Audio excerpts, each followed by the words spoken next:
place to rest and recover for all on the path to your eventual downfall. Today, we will play Albert Odyssey on the Sega Saturn.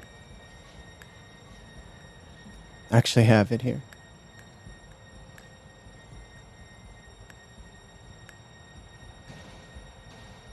Kind of see it.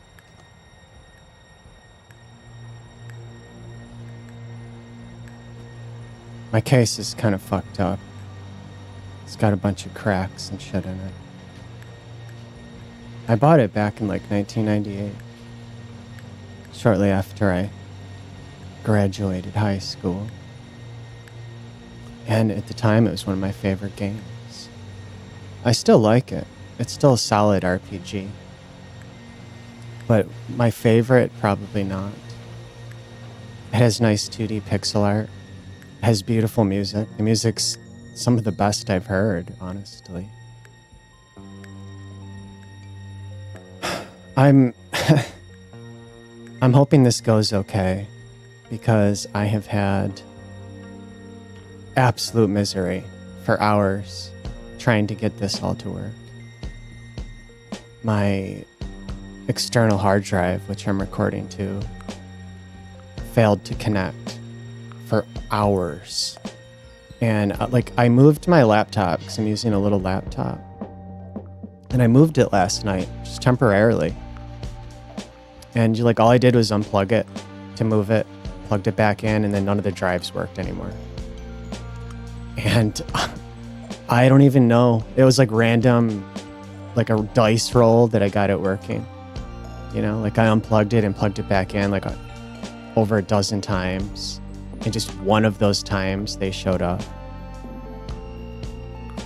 And I just started recording this, and then the fucking drives went out, and it said that I couldn't record, and everything stopped. And now it's working again. I don't know what the fuck is going on, but let's hope that it works.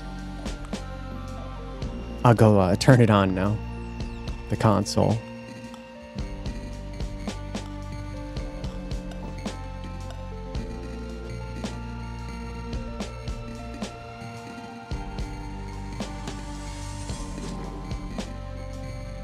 Bear with me for a moment while I get this all working.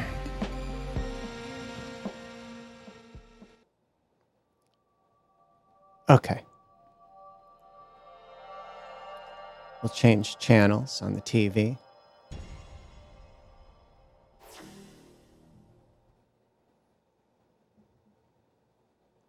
I tried doing a little video here on this game, and I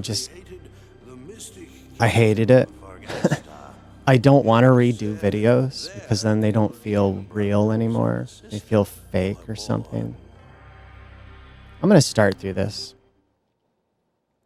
My initial plan was to play this game from the beginning for a few hours to check it out. I think that looks pretty good. I spent a lot of time, a couple of hours really, trying to get this shot to look good. Let's start it. I made this much darker than recent videos. I've been experimenting with different lighting. I think it looks better darker like this. It's such a... I say this in every fucking video I do, I swear to God. But it's such a fine balance trying to get the image to look good without being washed out or just completely overblown with moire. We'll start here. I'm going to start with my save file that's not very far into the game. I thought, rather than start over from the beginning, which is pretty slow, we would just start an hour or so into the game, however long it was, I didn't look. I've got one character in my party. Her name is Eka. My name is Pike. And I think I'm literally like 11 years old. Originally, I thought I must be like maybe 18. But when I looked at the story again, you start the game off, you're a baby, and your parents get murdered by ogres, I think. And you're a baby, so you can't be more than like 1 year old. And then it says 10 years have gone by. So I'm like, are you literally like 11? You're an 11-year-old child? Like girls are flirting with you and calling you a hunk. And you're getting embarrassed around them and shit. And I figured I was like 18, but I'm 11, I guess. And I'm a warrior that's like on a quest to save the fucking world at 11 years old. Let's just walk around for a minute and get to grips with the game. Check out these cool cloud effects. There's like clouds floating overhead, I'm assuming, and these are the shadows of the clouds. I think that's what this is.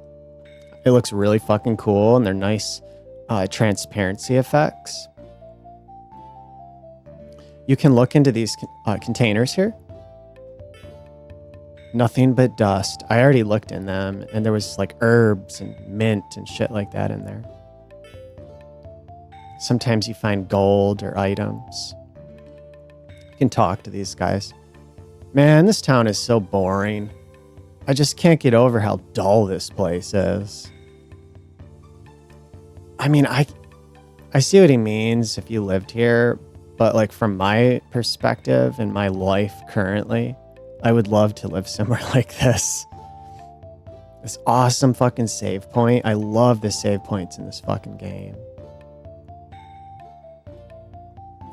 I'll mention briefly, even though I'm sure I've mentioned it in other videos. I'm using a black mist filter on my camera. I experimented with it today. I took it off and put it back on because when I take it off, these visuals looked really washed out and kind of nasty. And when the image was sharp, the moire was so bad that you get this like rainbow effect on the screen of the CRT, and it makes the colors look all washed out and almost gray. It's nasty, and then the rainbow effect is extremely prominent.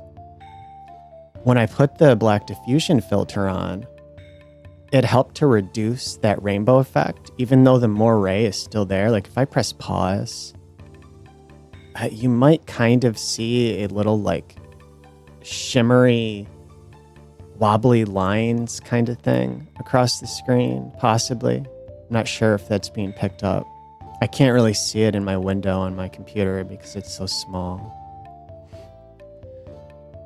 But the rainbow effect is drastically reduced, and I'm still getting the color and the clarity that I'm after. And the other thing I get with the black diffusion filter, the black mist filter, is it makes like a subtle glow. Depending on how bright something is, like the brighter it is, the more it glows, which I think looks really cool with the CRT. I'm not sure if maybe you can see it like on Pike's cape. As we play the game, there'll be various elements that'll, like a brightly colored object should have a bit of a glow to it. It'll glow in that color. And I think it looks really cool with the CRT. Okay, so this girl, Eka, just joined my party, and we're supposed to go on a quest to a neighboring town. I don't remember how to get there, so we're going to go out to the world map and just wander around and get in battles. All I really wanted to do was take a quick look at this. I just wanted to play it for like an hour or two and check it out. Right? This isn't some fucking guide on the game. It's not a walkthrough. It's not a fucking, long play video. It's taking a look at something. Listen to this music. We'll listen to it for a moment.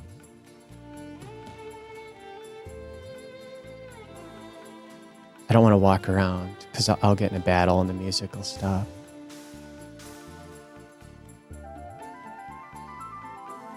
It's beautiful.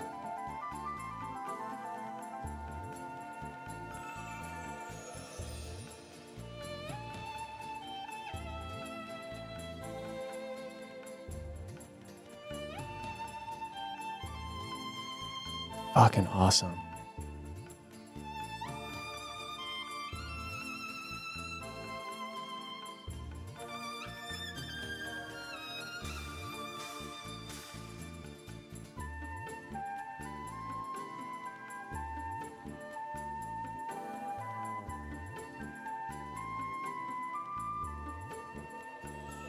Fuck. This soundtrack, not every song, but a few of them are like on the same caliber as something like Chrono Cross. Like fucking amazing soundtrack in this game. And I think a lot of people have likely never even heard it before. I've never seen the soundtrack in my life. I've looked for it. Okay, let's walk around. We'll get in battles. You can see the moray on the screen, but it doesn't have that rainbow effect. It's just kind of this shimmer, but I'm still getting the sharpness and clarity and the color that I'm after. So I think it's a worthy trade-off. Check out these battle scenes. They're kind of reminiscent of a Final Fantasy game, like the old school ones on maybe like Super Nintendo. And you can see at the bottom there, we can eventually get up to 5 party members, which is pretty fucking cool. That's kind of rare for an RPG. Normally you get like 4 at the most. Hopefully I don't die. This game is not that hard. Generally, it's generally pretty easy. Every once in a while you get some bullshit enemy, some random battle that'll just fucking wreck your party. But most of the battles are straightforward. We'll use some magic. The magic is not very impressive in this game.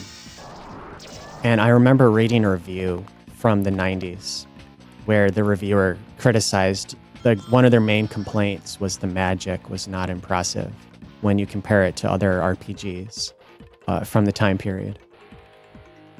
But other than that, it's fucking cool. And there is a handful of very late, like near end game magical spells that you learn that are pretty impressive, but you don't get them until like the last few hours of the game.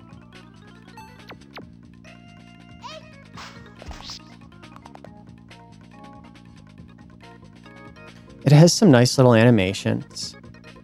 And like I said, beautiful 2D pixel art. And the battles have this cool, almost like pseudo 3D sort of effect in the sky, which looks a little weird. But I like it. It's not bad. There is an extensive loading screen before and after every battle, which sucks. I like the map. The map looks fucking awesome in this game. Let's go here. I think this is one of the towns we're supposed to go to. Chestoria.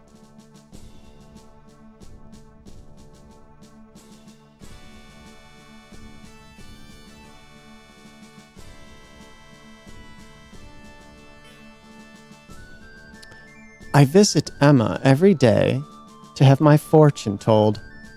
She's a master psychic.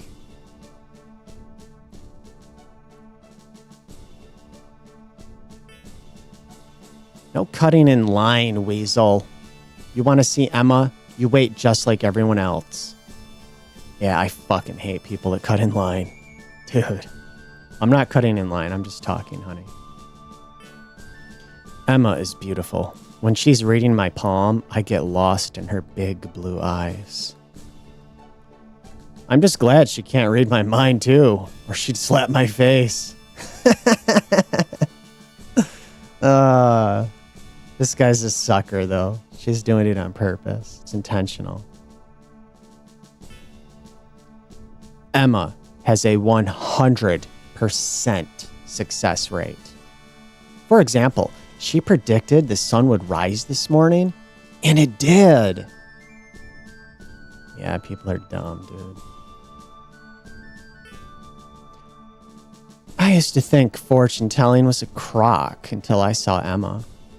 She told me things about myself she couldn't possibly have known. Have you gone to see her?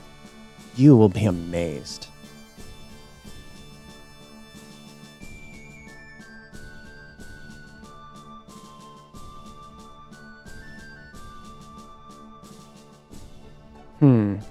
Think I'll save.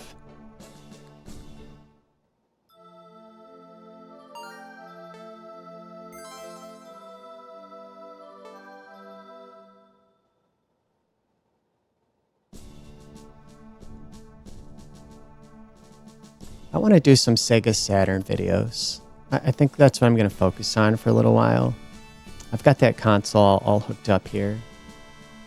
And this is actually my Sega Saturn, my original Sega Saturn that I bought in the late 90s. The day after I graduated high school, actually. I went to the store. I'll tell this story again since I probably won't upload my previous video attempt here. I'll try to walk around while I talk, which is probably going to prove impossible for me. Well, I like all the shopkeepers in this game have little unique animations. Like this girl here is like playing with her hair or something. And it looks fucking cool. Welcome to my inn. It's 16 gold to spend the night. Pay the fee and rest? Yeah, sure. Pleasant dreams.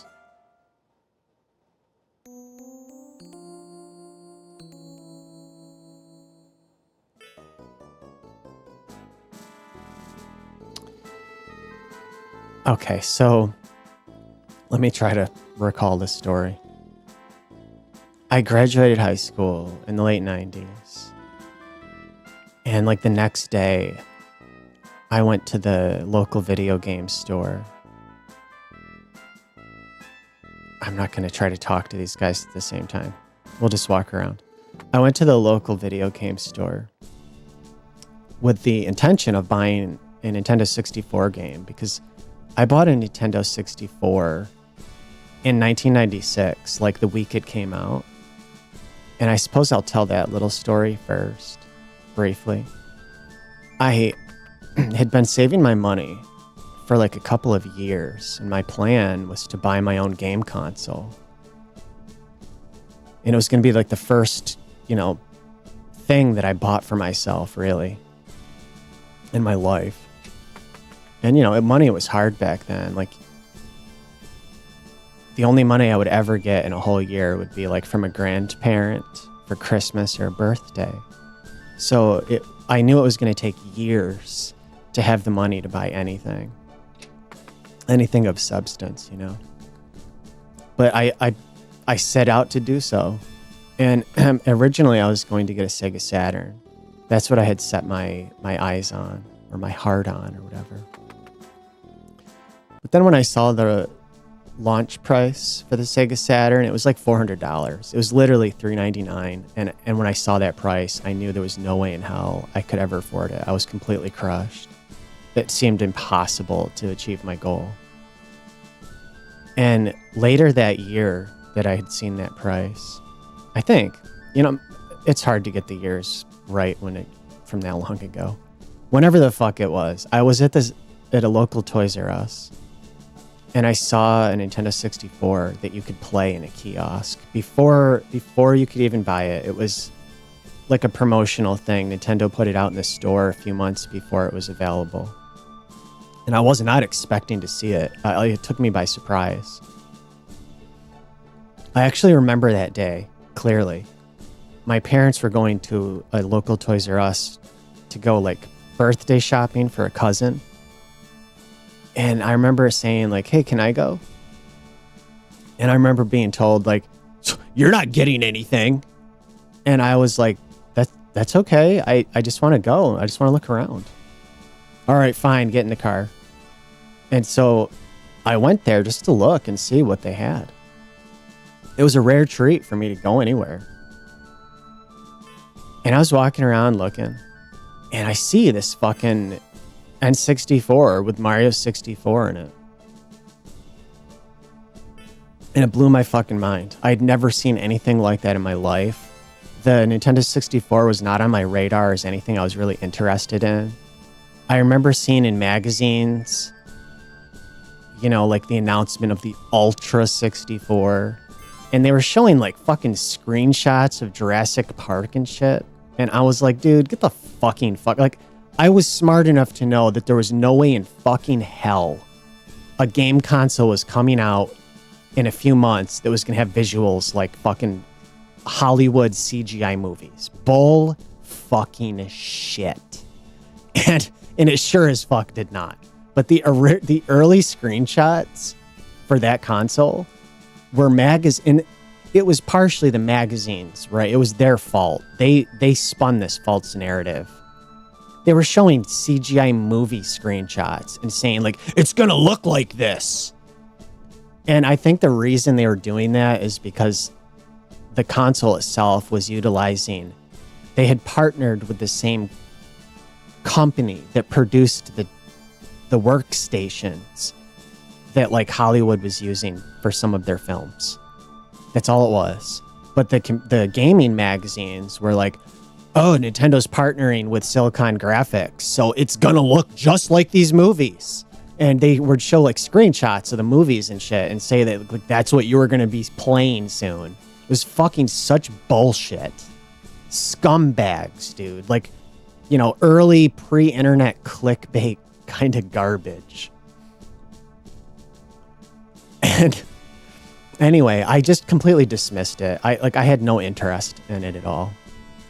But when I saw Mario 64 at Toys R Us and I played it, my plans changed. I suddenly went from I'm going to get a Saturn to I need this. Like somehow this has to be mine. And then when I saw the price, it was almost half price of the Saturn. It was $249. Brand new launch day. Nearly half fucking price of the Sega Saturn. With, at the time, what looked like significantly better graphics. Let's talk to this guy here real quick. This is something I wanted to show off. When you go to the various shops in this game, you see that like the shopkeeper has this animation, and there's different types of shopkeepers. They don't all look the same. Sometimes they're repeated, but you do see some variety. And then when you talk to him, you get a different animation in that little window. Check it out. He does these different animations. There's little sound effects of him flexing his muscles. Some of the guys will like use magic to manifest like a cup of coffee in front of them, and then they'll drink it and you'll hear a slurping sound and there's like steam coming out of the coffee cup. It's fucking cool. Let's leave here for now. I want to try to finish my story.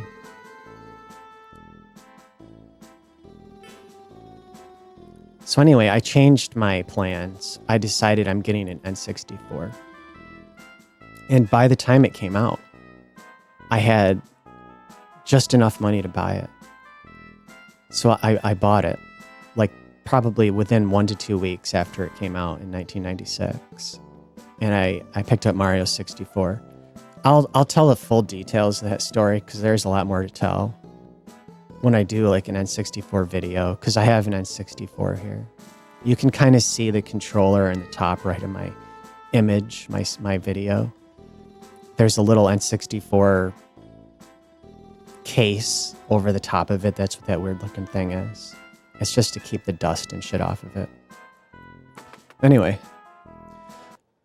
so I had the N64 throughout the mid to late 90s. And then at the end of that period, after I graduated high school, I sold it because I went to the game store to get an N64 game. And man, they didn't have shit.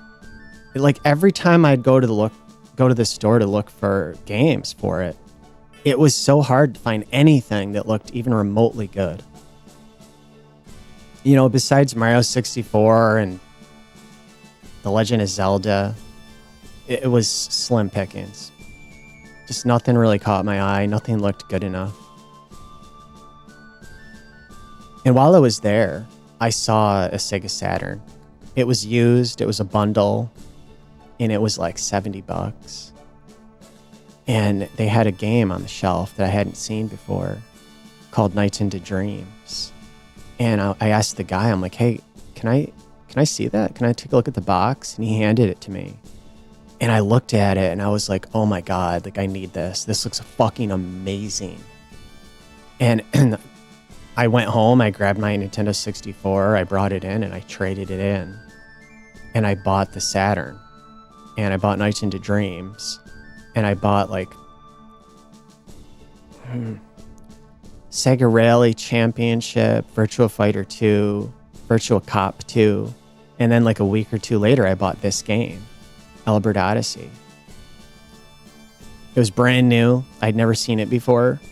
When I saw the box, I just knew I had to have it. When I saw the box, I'm like, this looks familiar to me. This looks like the same company that brought Lunar the Silver Star to the Sega CD, which is still one of my favorite games. And sure enough, it was. Working Designs brought this to the US. And I still have this, like my original Saturn and this game here. And I still have some of those other games, like the ones I mentioned. Oh, Panzer Dragoon. That's the other one I bought. I think that's all I want to tell for now on that. All right, instead of wandering around, let me do something meaningful here. I think I'm actually not sure if I could be here just to like basically rest and recover on my trip to the next town, because I'm supposed to be going like 2 towns over, something like that. But let's go up here to the castle.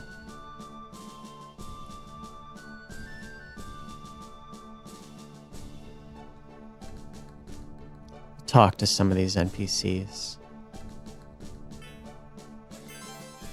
Rations kit.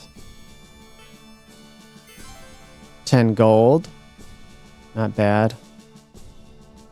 I like a game like this where your exploration is rewarded. It's one of the things I like about Dragon Quest. You click on shit and explore the environment and you find shit everywhere. Another game that I really liked in that regard was Blue Dragon. I remember Blue Dragon, like you could search almost everything and find items. Do not try to distract me. I'm a trained professional. Okay, they say the same thing.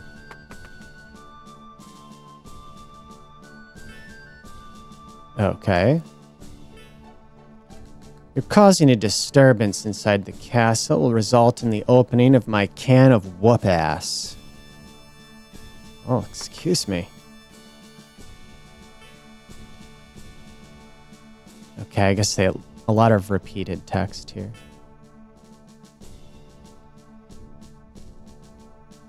Ooh, I like this little reflection on the floor. You see that? Like under the door and under the edge of the walls. That looks cool.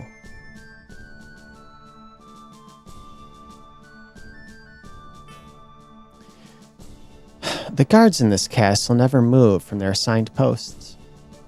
They never even smile, and I've tried every funny face in the book.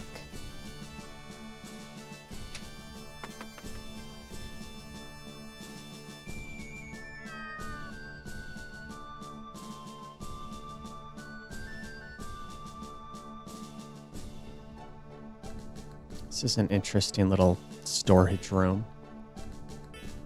Nothing but dust. This is a pretty chill game. You know, if you're looking for a classic RPG with nice 2D pixel art, beautiful music, it's not too difficult, and you can just kind of chill. This is a great game in that regard. Ooh, look at all these chests in here. I got a magic shield. Star pin. Gale boots. And a power potato. Cool little lighting effect in here with these torches. And a flickering light. It's cool.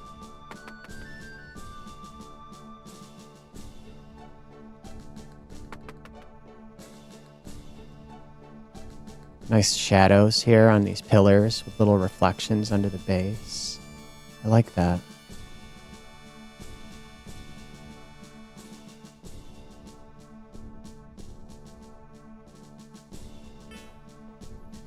There seems to be a rumor going around that the maids here have large bosoms.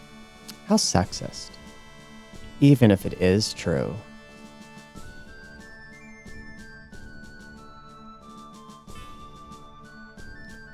The throne room is ahead.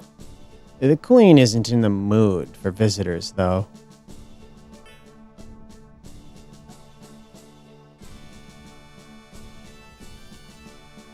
I don't think I go here right now. Like, later on in the story, you come back here.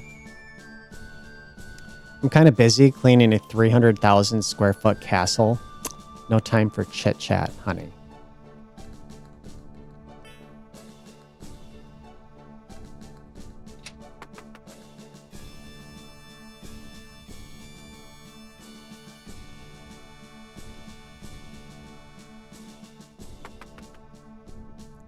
Not much in there of interest.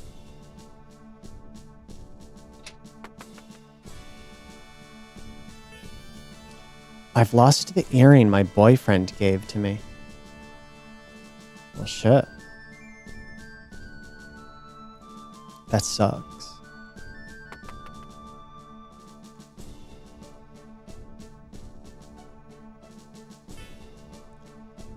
Is she your girlfriend?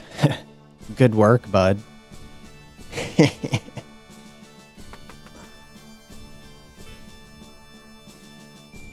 I hate this job. And I hate you too. I can relate. I am so hungry. I wonder if it's close to mealtime yet.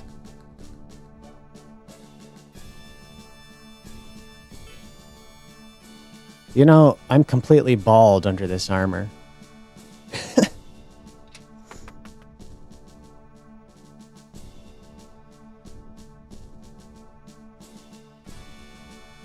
Let's see what's up these stairs.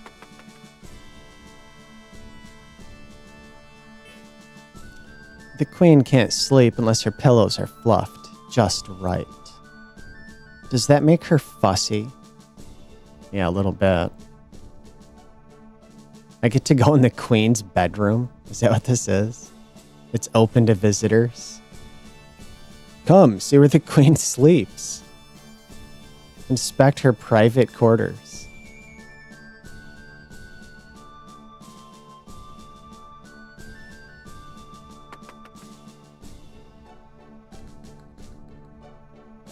It's a little weird.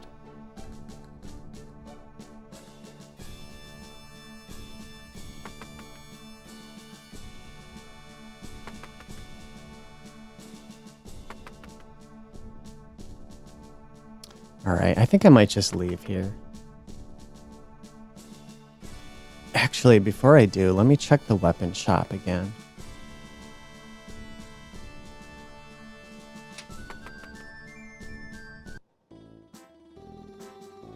Let's see if they have any better equipment. I don't have a whole lot of gold.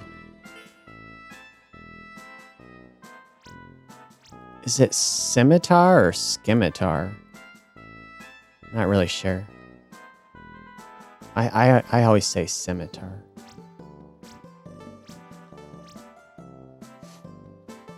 Leather armor. Okay. Maybe I'll... Yeah, I'll buy this. And this.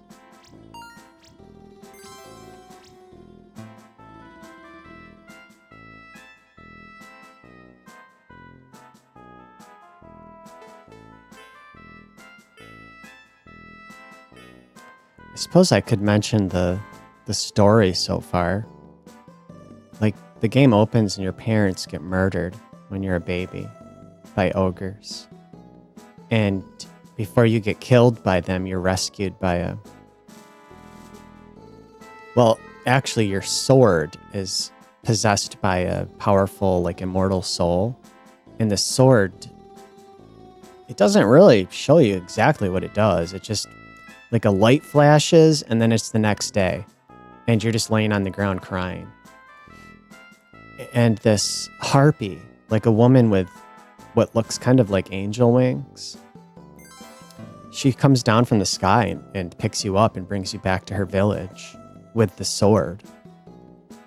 And then like 10 years go by and you're now, I guess, an adult at 11 years old.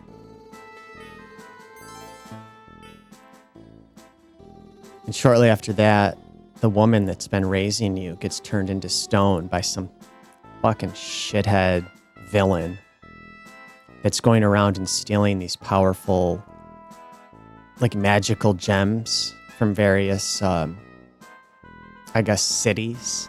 Like, certain, like, key cities in the game have these ancient magical gems that I'm not sure if anybody really knows what they're for, but he's collecting them. Wait, what did she say? The shop owner misses his days as a pro wrestler.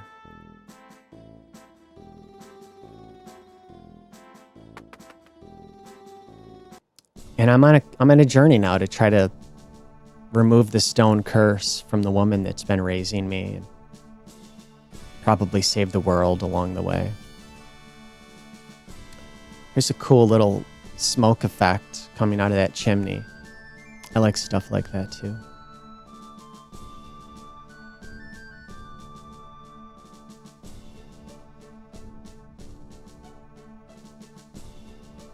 I don't think there's much else here at the moment. You know, I can go in some of these houses and talk to people. Oh, what's this? Hey, you're the singer from that bar in Gagarl. You got quite a set of lungs on you.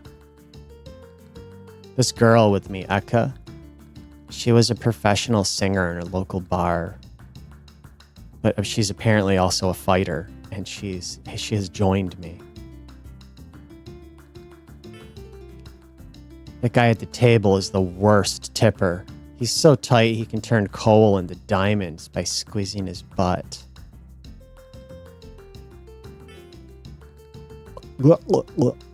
Ugh. Fermented wheat juice never tasted so good. I think my boyfriend has a bit of a drinking problem. He doesn't know when to say when.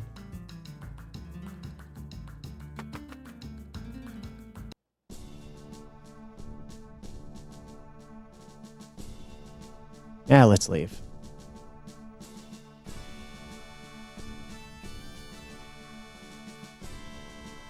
Guess I missed the exit.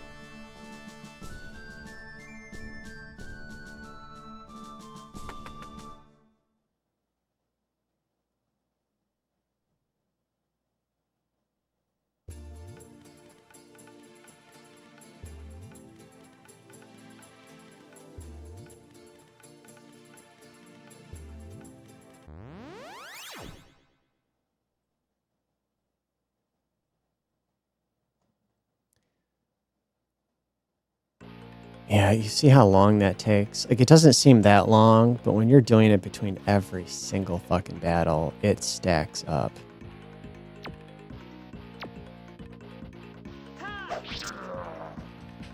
These guys are pretty jacked.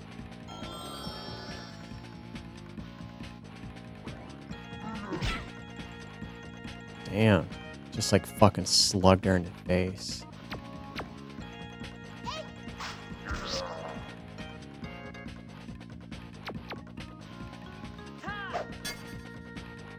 Fucking asshole blocked me.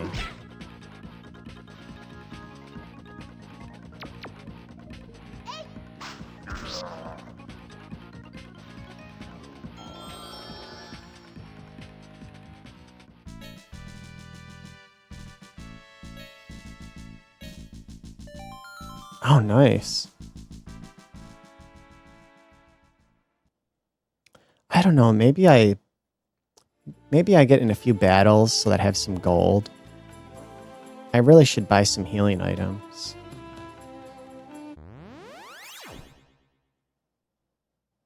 Let's do that for a few minutes.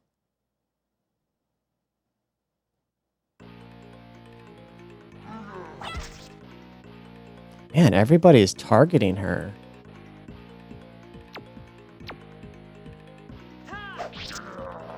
Bitch.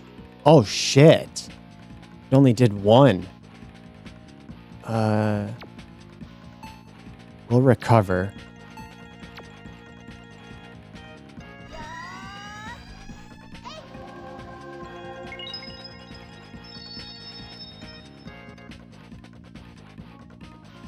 Okay. Fuck you. Asshole gets 2 fucking turns? Come on. Damn.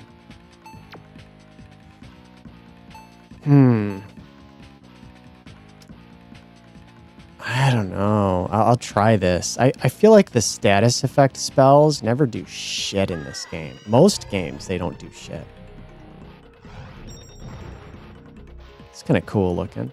Yeah, see, it didn't do jack shit. A waste of a fucking turn. I have to use magic on these guys, I think, because my melee attack barely did anything.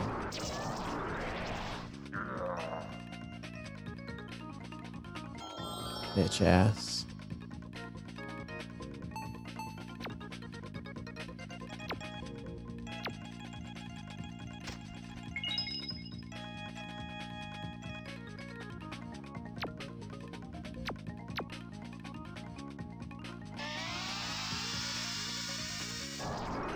This should do it. Yeah. Hey, see, like, most of these battles are super easy, but every once in a while, you get a couple of enemies that they kind of have an unfair advantage.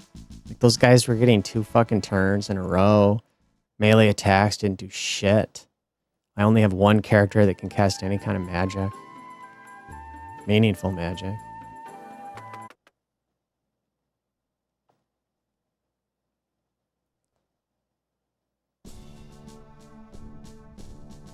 Let's find an item shop.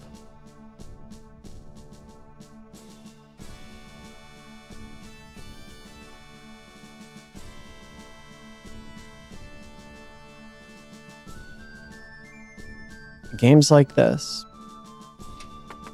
after a while, they tend to put me to sleep. You know, they're like a little too chill.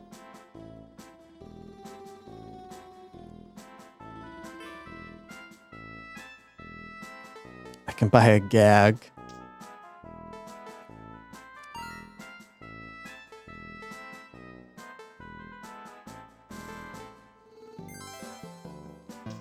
Let me sell some shit.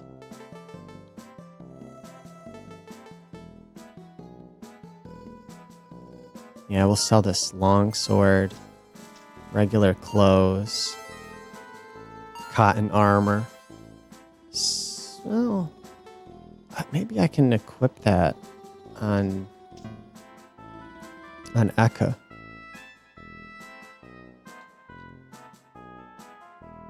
Let's see.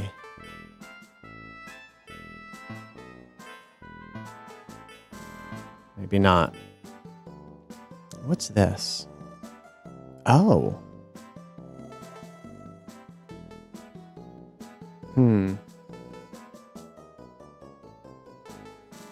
Let's give her this.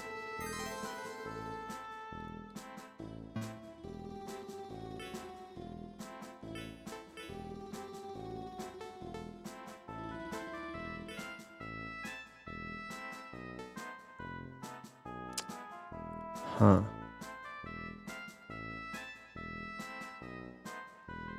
Ah, man, I'm not sure.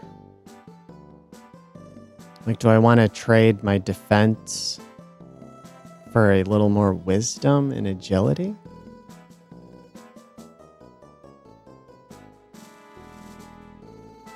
Yeah, what the hell?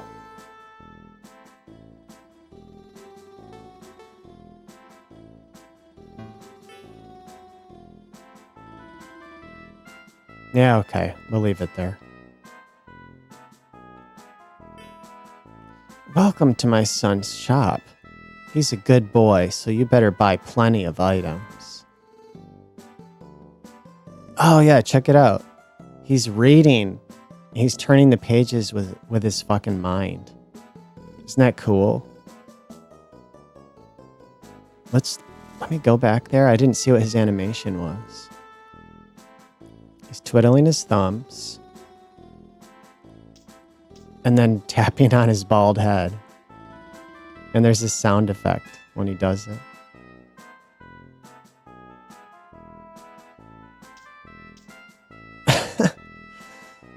Okay. I like those little kind of details you see in games. This is the only game I've ever played that has shopkeepers like this with these neat little animations.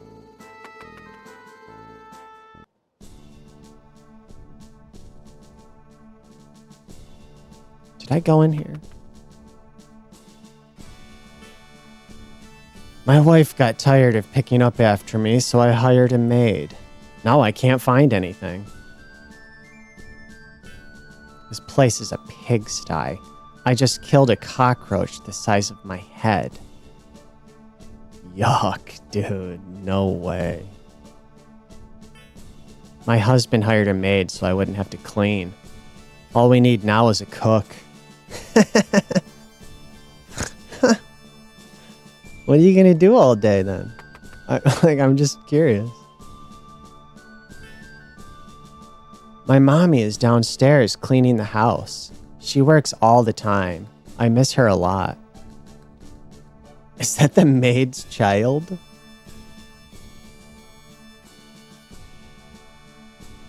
Is this supposed to be the pigsties? Just some pillows on the floor?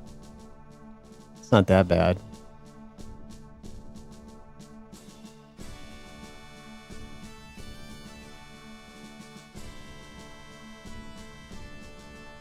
I want to play some more Magic Knight Rare.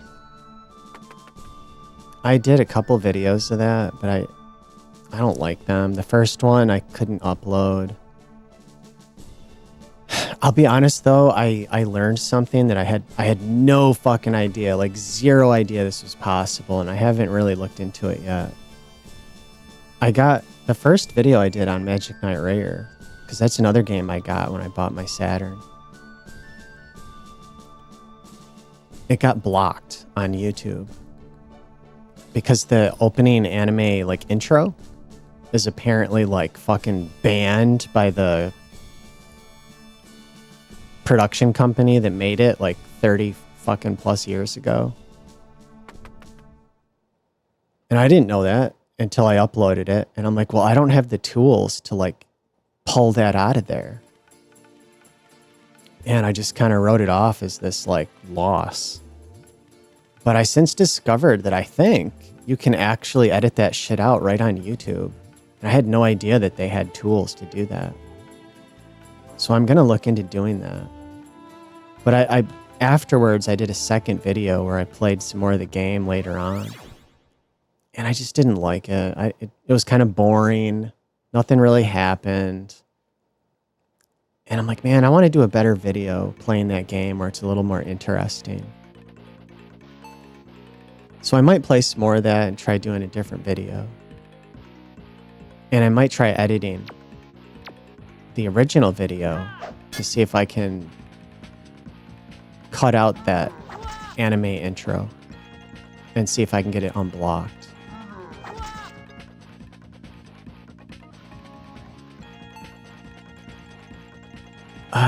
Yeah. I don't want to redo it from the beginning because the intro to that game is 30 to 40 minutes of dialogue. It's real fucking long and slow. I've started that game many times over the years, and the intro always burns me out. By the time the intro's over, I'm like, dude, I'm done. fuck this. Like, it's so fucking long. It is so long. And like to really get going in the game, you're looking at least an hour plus. Shit, I don't know why I just did that. Oh, okay. That actually hurt him. Okay. Shit. It's 6 gold? Boy, you don't get a lot. Holy shit.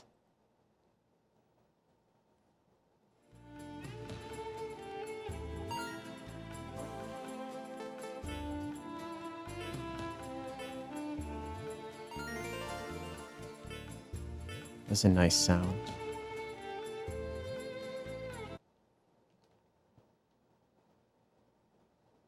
Yeah, I think I like this setup a little better being dark like this. Because like my early videos were much darker, but they looked kind of like shit. And like I don't have a workstation PC. So I can't do high quality like video production.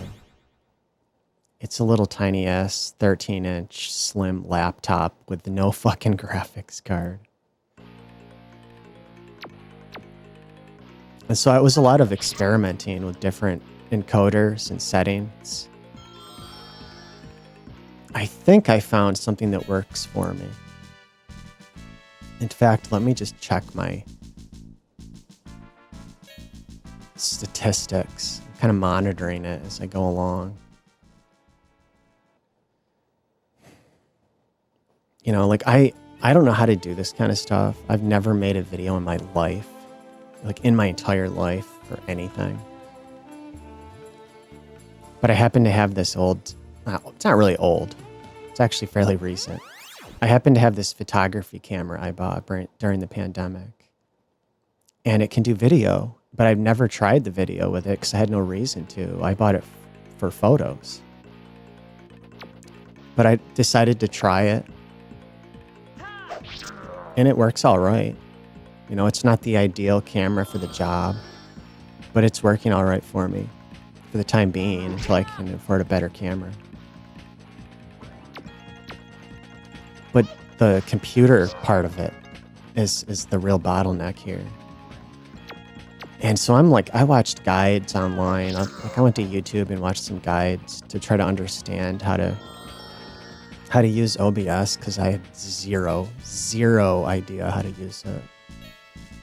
You know, like anything, when you start anything new, it feels like this impossible endeavor. You can see it, you know, when you're at the base of the mountain and you look up, you're like, how am I ever going to fucking get to the top of this thing? I don't even know where the trail is, you know. I keep going over there. But I found these guides online and these like clown asses that make these stupid fucking videos on like, here's the best settings to do this. They're always wrong. It always sets you up for fucking failure. Because it's like, well, I'm not doing what you're doing. I'm not standing in front of the camera looking like I just got done drinking a fresh glass of breast milk. Fucking clown. Like, that's not what I'm doing. So your settings don't work for my application, bitch. And they didn't. I had to figure it all out on my own. None of the settings I found on channels recommending settings on how to use these tools worked for me. None of them. 100% fucking failure and inaccuracy in everything that those fucking guide videos tried to teach me.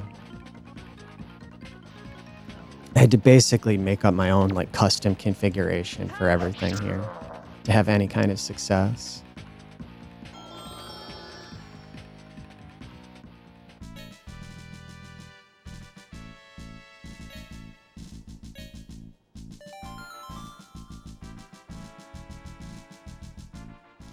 Well, that's cool. She leveled up.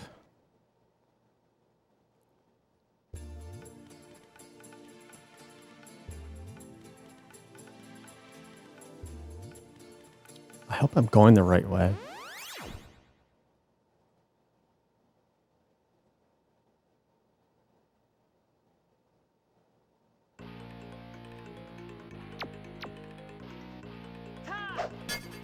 Fuck you.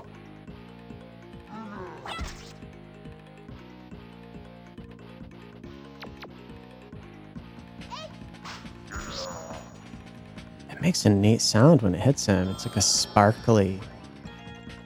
Maybe it's like a weakness he has.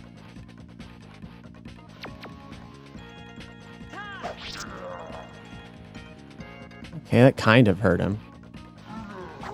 Not much.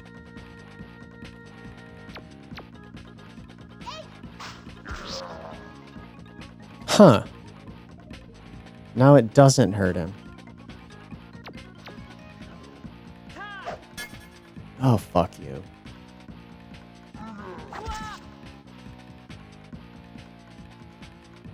The enemies do a lot of blocking in this game. As you can see. It makes an otherwise basic-ass battle, like, artificially stretched out, like, much longer than it should.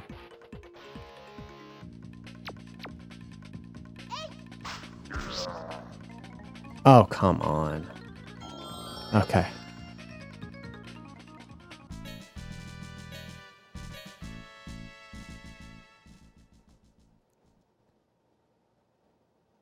I'm not going to play this for too long. I just want to show what the game is. Just kind of a brief look at it. For people that might not be aware or have a casual interest. What do I want to do? Maybe magic.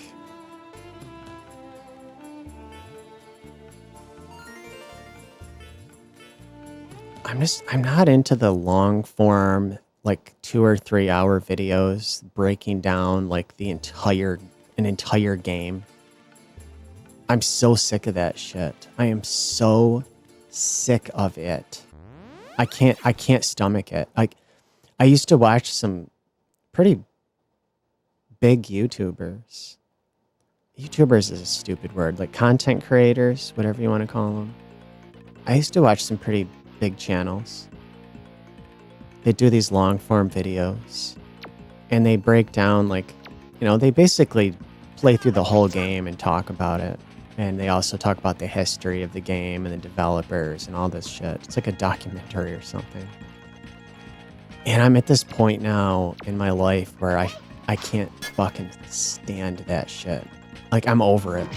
I feel like this is a relic of the past that we don't want anymore. Stop. Enough. Shit, these guys are doing a lot of damage.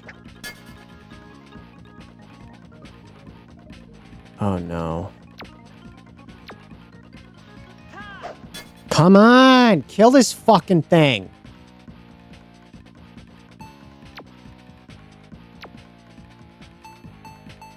I can't do all. Fuck. See, I'm afraid this mushroom could poison me or put me to sleep. So I want to get rid of it.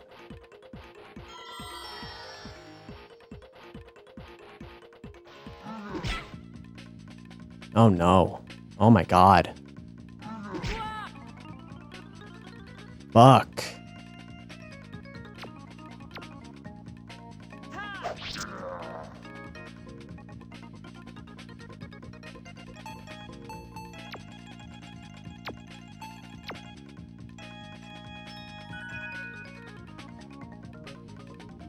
No, that's not too bad. Fucking A. Oh my god. What the fuck, dude? No! No! What the fuck? Are you kidding me? I can't believe I have to waste my only resurrection item on this bullshit. Some basic bitch random fucking battle. Are you kidding me? And he comes back with 1 HP? Are you fucking kidding me? What the fuck? Oh my god. I'm gonna lose. This is gonna be the end of the game right here. This is ridiculous. Is there a run? Oh, fuck me. Fuck me. Fuck me. Fuck you. This is insane.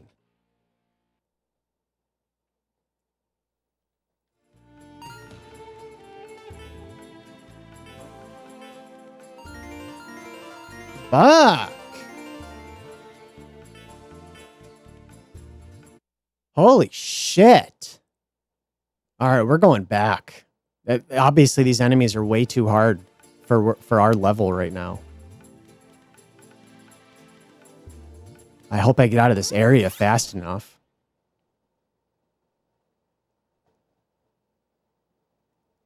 Holy fuck, man. What? I don't remember ever in my life having any kind of real difficulty in this game. Maybe I did a lot of level grinding. When I play games like casually on my own, I generally do. I level grind all the time because like I've learned playing games over the years that like if you don't do that, you get fucked. Let's try using some magic, I guess. They're just gonna like block every fucking attack.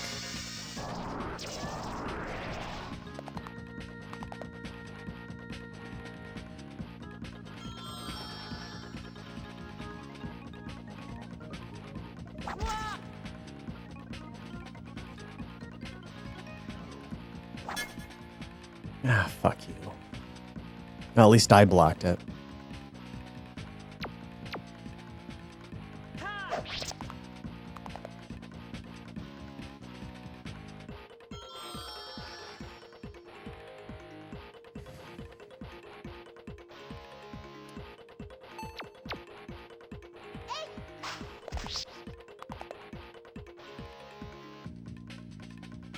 Okay, good. Excellent.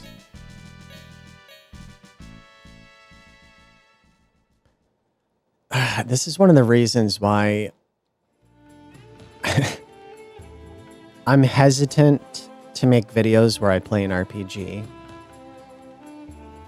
Because this is the kind of shit that ends up happening. I have to go and level grind for potentially hours. And that's going to make a shitty video if I'm just wandering around getting into random battles for hours. But that's often how RPGs go. Like, that's how I play them. And the problem is most of my games are RPGs. I've mentioned it in other videos, but again, I don't know if I'm going to upload them or I might fucking delete them and replace them with some other video I like better. So I'm still experimenting. But my PlayStation, the one that my face is on, like that's a functional PlayStation. I can turn it on and play games on it. And it looks really good on this TV. I have component cables for it.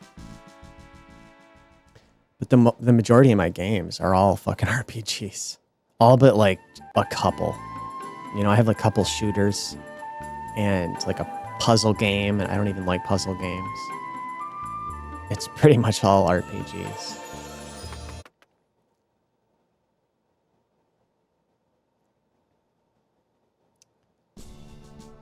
But I'm hesitant, you know, I'm hesitant to make videos with them because it would be just a shit ton of grinding and getting in random battles.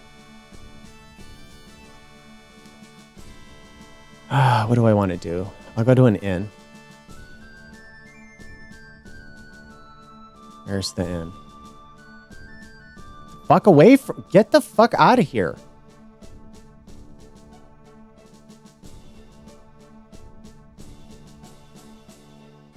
Oh, fuck.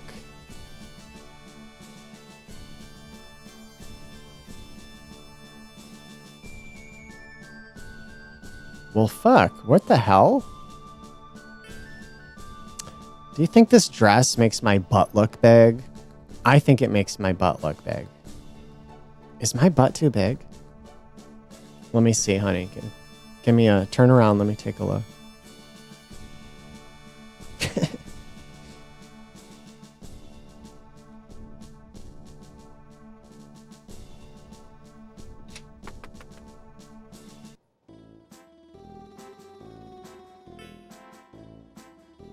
All right, let's stay here.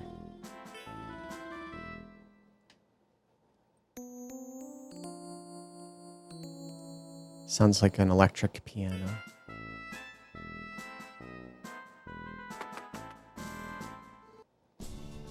And let's see if we have enough money to buy some items. Oh, what the hell? I thought it was right here. What the fuck? Oh, I hate this. Where the fuck is that? I swear it was right there.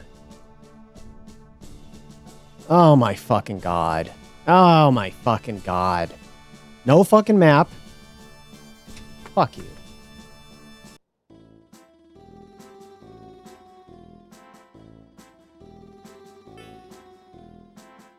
God damn it. I can't believe they wiped out my fucking item supply.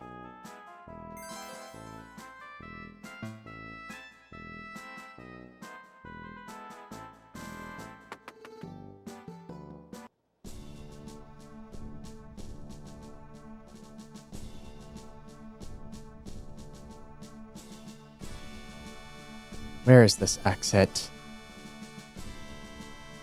No? What the fuck?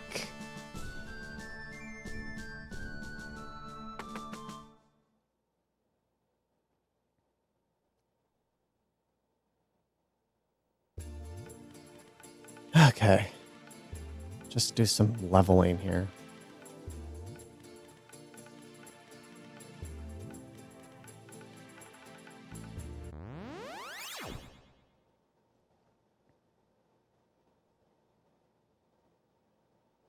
These guys are new. Mad Rat.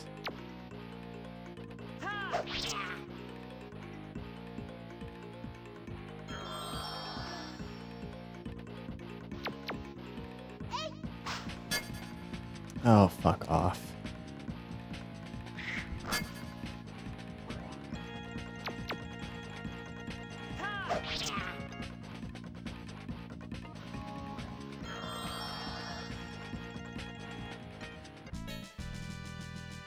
Excellent. Hell yeah. Exactly what I wanted.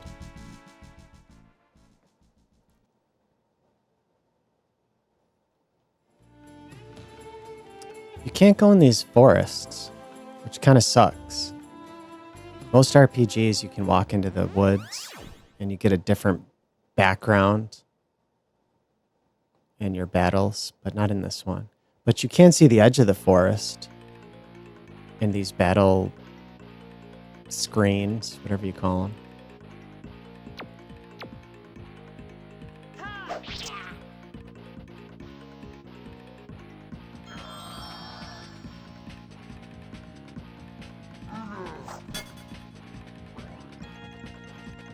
Goblin oaf.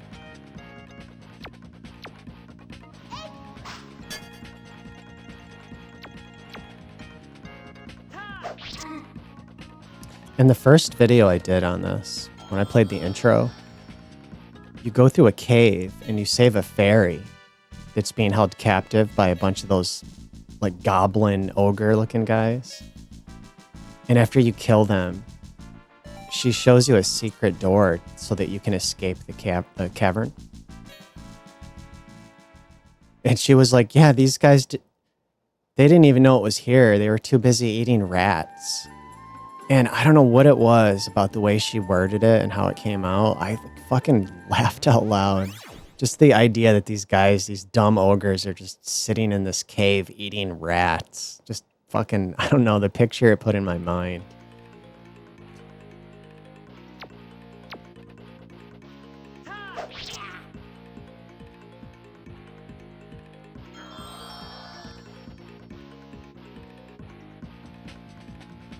I guess they're goblins. They're repulsive. They're the same things that killed my parents. They look just like that thing.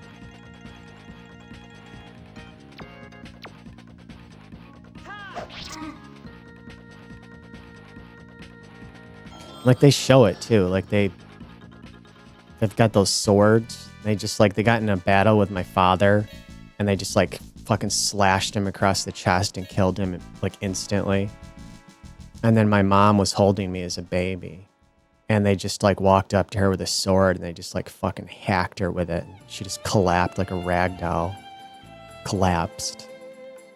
And I went flying like 10 feet, like into like the edge of a house. It was pretty brutal.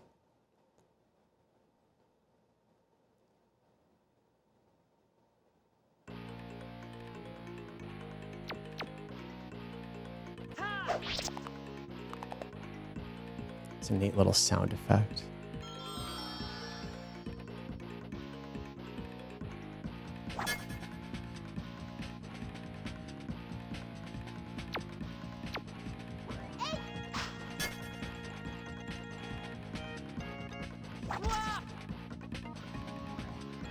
One of these days, when I have resources, I'd like to get a functional Xbox 360, because I don't have one of those anymore, and a PlayStation 3. I don't have one of those either. I do have a PS3, but it doesn't work. I got the yellow light of death. Because those first-gen HD consoles are also compatible with standard definition displays. And I could get some component cables, and I could hook those fuckers up to this TV. And to get a really nice image, I suspect. And I could play... I don't have many games on the 360, but I do have Blue Dragon and Lost Odyssey and Infinite Undiscovery. And I've never even played Infinite Undiscovery. And the other two I haven't played, in like fucking since around the time they came out. And I'd love to play those on here. And then for the PlayStation 3, I actually have a pretty decent little collection of PS3 games. It's probably one of my larger collections. I have it like over to the right here on a shelf.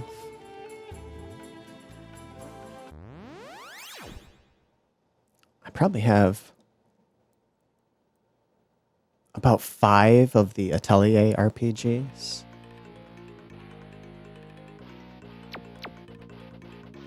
I have the Final Fantasy 13 trilogy. I have all 3 of those.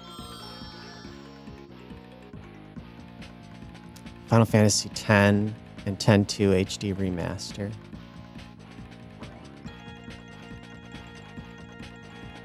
I'm just trying to look and see what's over there. I haven't been able to play any of those in so many years. Demon Souls and Dark Souls. I have some other stuff on there, like JRPGs. Some of the, I don't want to say lesser, but kind of, the ones from smaller companies with a smaller budget.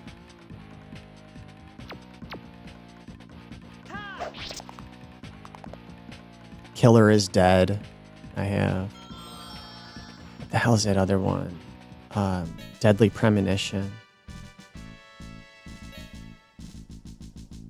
Oh, I don't know exactly how to say it. Arno Surge, maybe?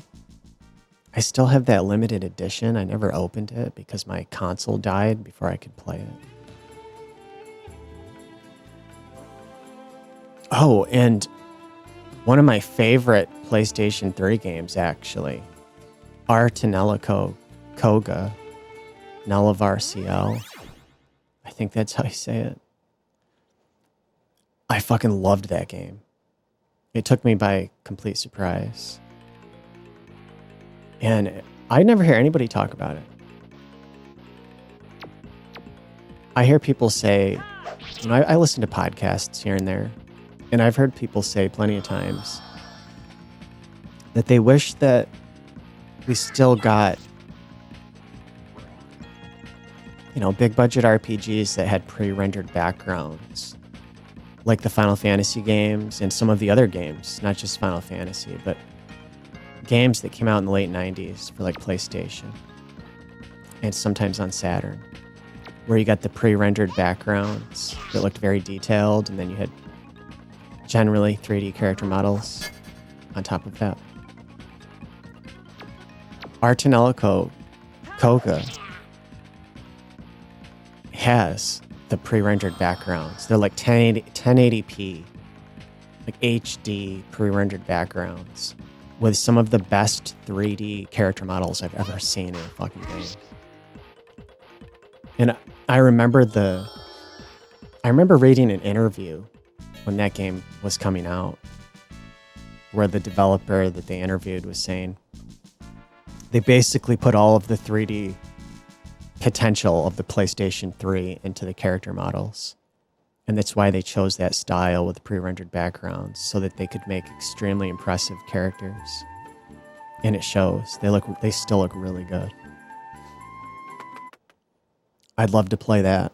And if I had a functional PlayStation 3 and some component cables, I think I could play it right on this setup here, and it would look nice.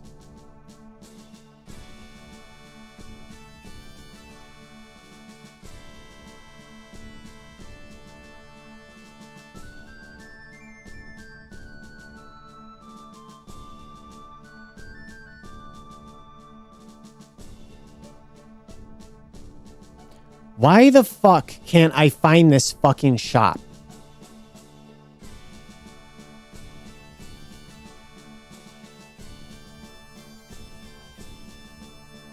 Oh my fucking god.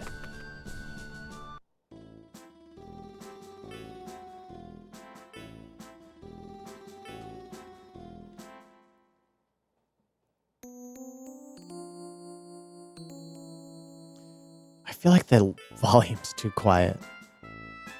I don't want it crazy loud is the thing.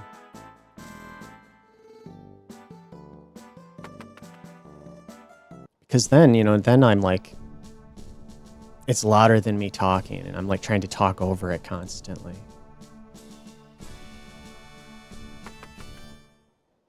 Oh shit, you know what? I should save. I haven't saved in a little while. Let's go back and do that.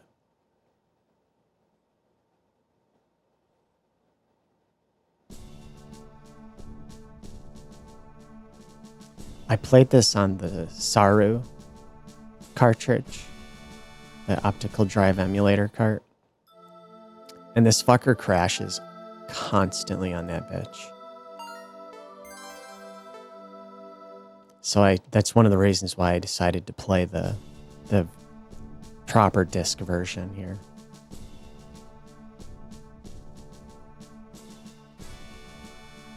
I actually did a whole video where I played games on the Saru. I don't know. I don't like that one either. I might just try doing another video and playing it again sometime.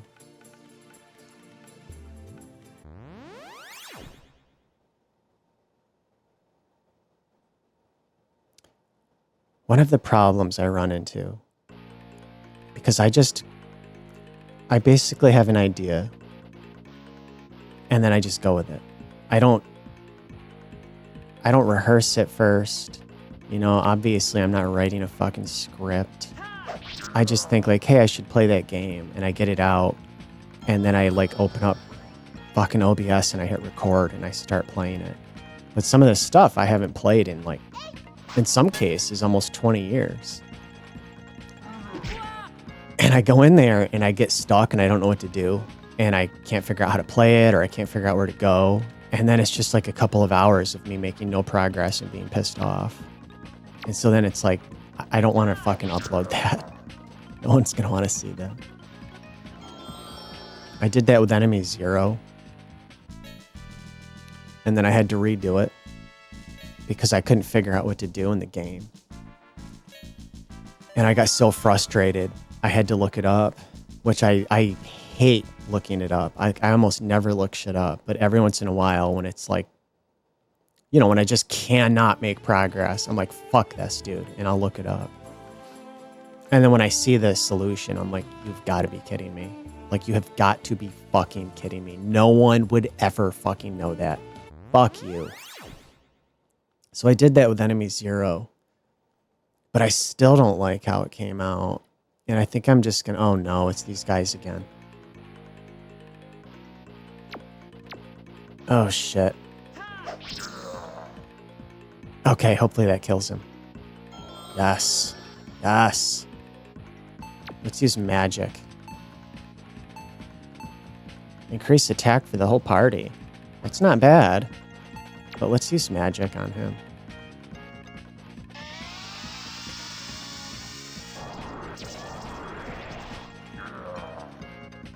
Yeah, I think I want to do enemy 0 again. I just don't like it. I want to change the lighting too. It's a dark, moody game. I think I want to make my lighting kind of like this, but maybe different colors. We'll see.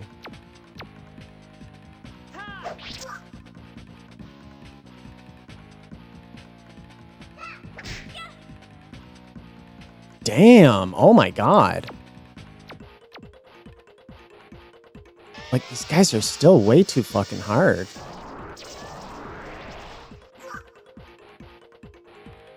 That's right, you cry, bitch.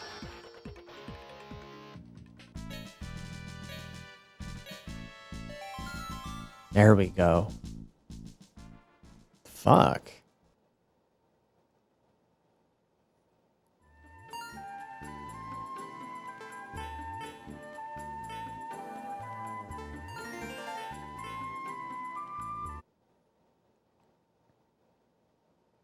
I suppose I'll level up a little more. I shouldn't be nearly wiped out by a mushroom. It's like fucking Secret of Mana.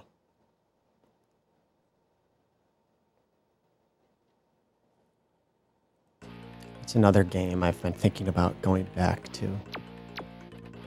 It's one of the first videos I ever did. The fucking video quality. I had this issue with my early videos that I didn't notice until it was uploaded to YouTube. Where I had this idea, like I want to start my video off with just static on the screen. You know, just like a channel that doesn't come in on the TV. And it's just noise.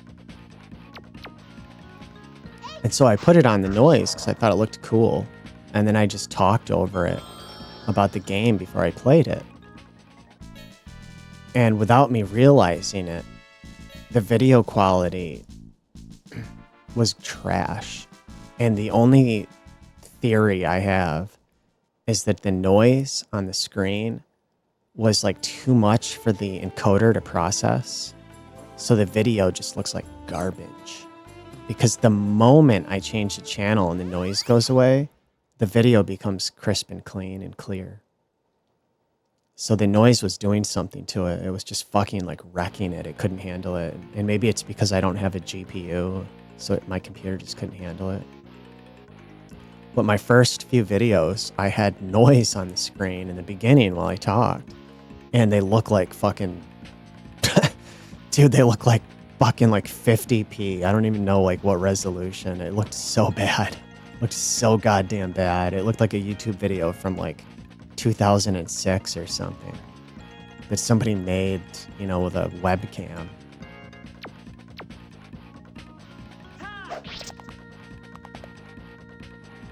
So I'm not going to do that anymore, which sucks because I like the way it looks. At least not until I have I want to get a nice workstation.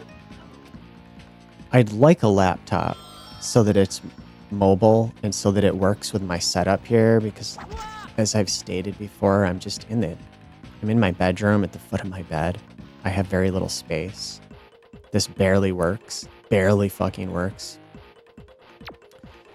And so preferably I'd get a laptop, but something with a GPU in it, you know, at least like, I was thinking something like an RTX 4060 is a minimum.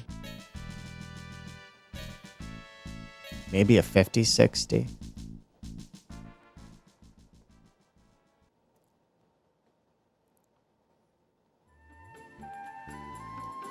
You know, like my goals to start off, if I can somehow find the resources to pull it off, is to get a decent laptop and a camera that can perfectly synchronize with my TV's refresh rate. Those are like the two things I want to have the most, and a better capture card.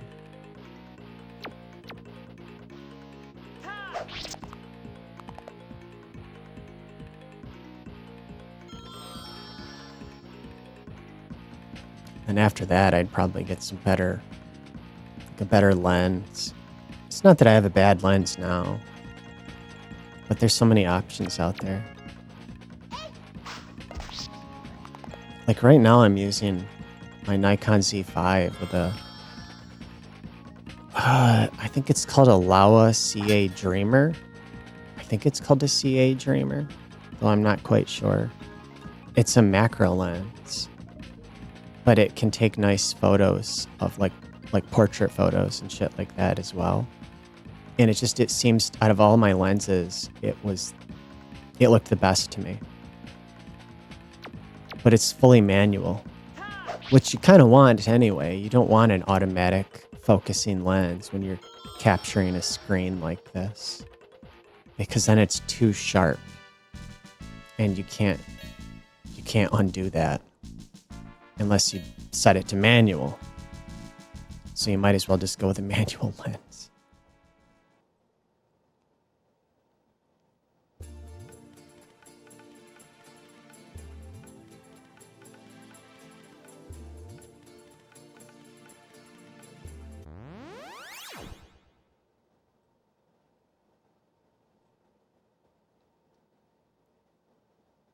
Well, there's a lot of this in the game.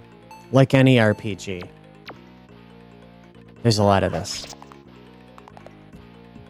At least for me. It's how I play RPGs.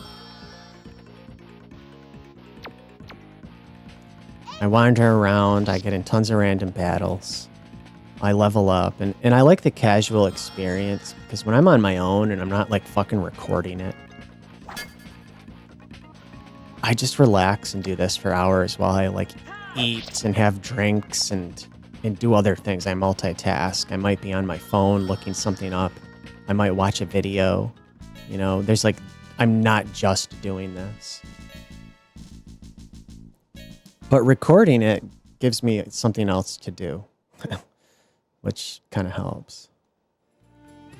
You know, I'll be honest, if I wasn't recording this and trying to turn it into some kind of project, it would feel so fucking pointless and meaningless. I probably wouldn't even do it.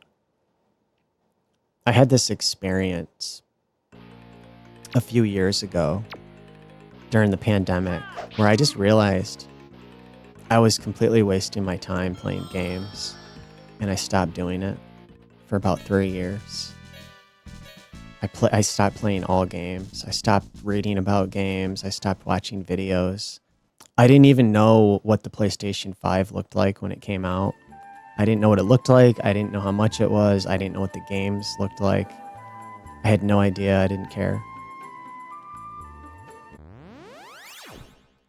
I've since come around on it, you know, over the years. I did end up buying a PS5 in 2023. Thank goodness, because now they're like $1,000. It's fucking ridiculous. It's so scummy. It's so scummy. It's not my job to decide how they make it work. But I really do think that Sony and companies like them should be finding other ways to make up for the increased cost of production rather than just passing it on to the end user. You know, it's like, that's your job, guys. You have many, many, many revenue streams coming into your business, and you're Sony. You're a huge fucking company. You do more than just games. Figure it the fuck out. And you do not put that on the fucking end user. You stupid fucks. Figure it out. That's your job. Your job is to figure it out. Eat the cost somewhere else. Make up for it somewhere else. Suck it up and deal with, maybe you can't make this massive exponential growth from one of your business sectors while you get through this rough patch, and you suck it up and deal with it, and you don't push it onto the fucking end user. Scumbags. That's how I feel about it. You know, like honestly, during this kind of like financial difficulty, the system should be cheaper than it was during launch. And if they can't do that, you know, like they have their network, the PlayStation Network, right? And they started charging for that a few years ago. Like that was not always a fucking paid service. And they started charging for it. And it's like, I don't know, maybe you find a way to basically take the money you make from that and use it to make that console affordable to the fucking end user. You know, maybe if you sign up for like 2 years for a place like a premium PlayStation Network account, maybe you just get a fucking like base level PS5 for free. You know, phones, you like back in the day, I got like $1,000 phone for free by simply signing up for a fucking plan for free. Like, figure it the fuck out. It's not my job to do that as a fucking customer. Like, I'm just so sick of hearing people make excuses for big companies. Like, no, dude, do not make excuses for other people. And do not try to pretend like you're some kind of expert on how the world fucking works because you read an article on the internet and now you think you're a fucking professional. Think you understand the world because you read a fucking paragraph on a forum. Because you talked to somebody. I don't know, dude. Like, just shut the fuck up.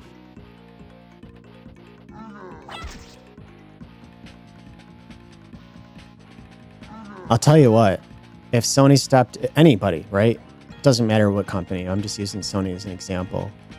If they stopped selling consoles like today, nope, like everybody just was like, fuck it, we're not buying anything now. And they just got like zero sales. You would see real fucking fast some extremely promising looking deals come out. They'd be giving them away for free, dude. They'd hear like $100, you get a console, or you sign up. Like I said, you sign up for a PlayStation account, and you suddenly get a console for free. You'd see that shit happen almost over fucking night. The problem is they're not feeling that pressure enough to make any kind of real change in their business.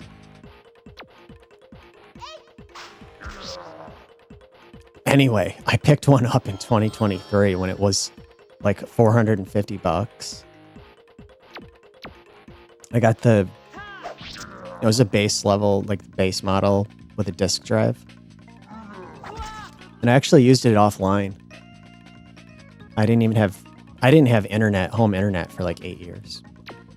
8 fucking years. And I just used it offline with physical discs. And I played all my games like that. They all worked.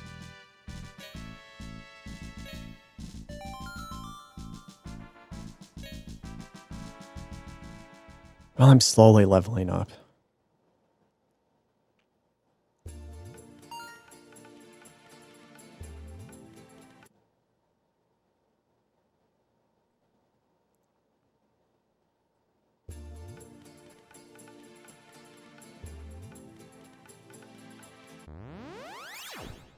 I did watch that. The hell was it called? Their State of Play, the Sony State of Play. I did watch it the other day, just out of curiosity. Like I can't afford to buy any like games, but I'm still curious to see what's announced, what's coming out. And out of that entire show, I'm like, the only game I'm really interested in is Control Resonant, I think it's called. I think that looks fucking amazing. I want to play that so bad. Nothing else really grabbed me, I'll be honest. The Wolverine game, from like a certain perspective, I'm like, yeah, it looks like a good game. I'm not really interested in it. I liked X-Men when I was a teenager. Not even, when I was like 12. Like when I was like 12 years old, I liked X-Men. You know, in like early 90s. I don't really like that stuff anymore. I think it's kind of cheesy and kind of lame. That one looked okay. If I was going to get back into any kind of Marvel-related games, that's probably the game I would choose.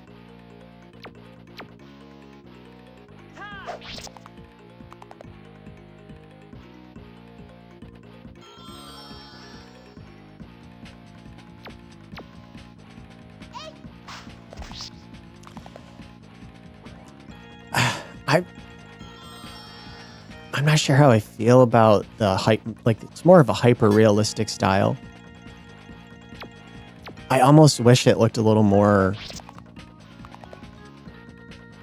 like a cartoon or something. But I still, you know, it looked good. But personally, I don't think I want to buy it and play it. I'm trying to think, like, anything else I saw. I was initially excited about that Silent Hill Townfall game until I saw the newest trailer for it. And, like, I don't mean, like, disrespect towards the developers. It just didn't really look like a Silent Hill game to me at all. It looked like a Silent Hill inspired horror game, but it looked like the only way I can think to put it is it looked like an indie game I'd see on Steam for like $20. That was the vibe I got from it. Oh, look at this background. I'm on like a coastline and the sea is sparkling. That's cool. Yeah, I don't think I want to play it now after seeing that trailer. Like, seeing your character like hide behind cover and like throw rocks to distract enemies. I'm like, what the hell is this? This isn't Silent Hill. And then the enemy designs looked really generic and uninteresting and uninspired. And that's a problem that I've seen with almost every single Silent Hill game that's not one of the original Japanese games. You know, Silent Hill 1 through 4. Everything after those games has some of the most like ugly, generic looking fucking enemies. Like, they look terrible. Silent Hill Downpour, which I think was technically Silent Hill 8, possibly. That game had promise, potential. It was not a terrible game. But the enemies looked like shit. Like, they looked fucking generic as fuck. They did not look like Silent Hill enemies. Otherwise, that game was not too bad. But like this new one. I don't think so.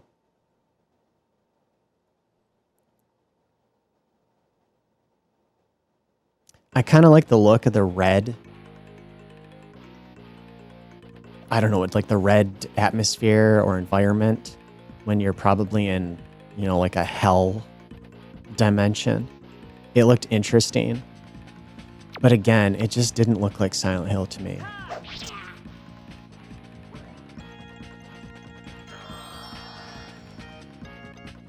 The God of War game looks very visually impressive.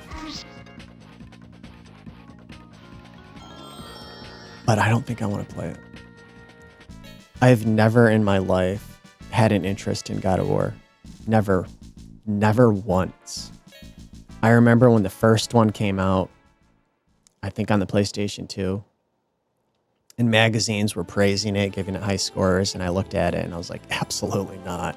Absolutely fucking not. No fucking way. Just nothing about it looked good to me. I don't like the art. I don't like the setting. I don't really like the gameplay style. Just zero interest in it. Zero fucking interest. And it's been like that with the entire series. The new one, at first I was like, oh, come on. I'm like, okay. Because I didn't know who the character was that you're playing as. It looks like she dies and then she's, I don't know, like rematerialized or resurrected in some other dimension. And she's like barely conscious, you know, she's like has trouble even moving. She's obviously really fucked up. And just all of a sudden, she's doing like fucking triple jumps and backflips. And I'm like, get the fuck out of here, dude. Her first couple jumps, she would have stumbled and fell. She would have fallen and fucked herself up. And she would have jumped and like slammed into the edge of that wall. Like you don't immediately, like, I don't care who you are. Do you know how long it takes to be able to do like a flip? Just like some kind of basic like gymnastics move. You don't just like get up and think, I'm going to do this, and you just fucking pull it off perfectly. It's like a lifelong fucking journey to do anything even remotely close to that. And she's just immediately, she's doing all these flips and acrobatics. That just really, it bothered me. I'm like, oh, come the fuck on. You at least have to build up to that shit.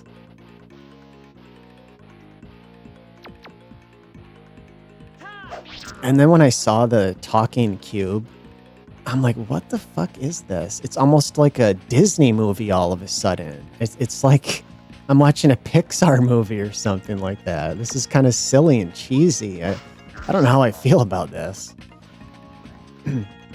But after my like initial impression, I thought it looked very good. Like visually, it looks amazing. It looks amazing. It's like top tier current like game visuals, like about as good as it gets this generation. And I thought, you know, I could see myself checking it out possibly, but still, I'm not really into God of War as a series at all.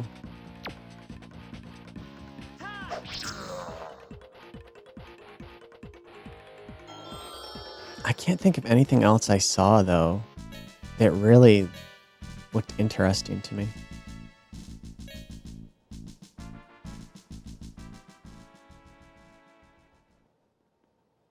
The Dragon Quest 12 trailer that we saw a week or two ago, that looked interesting.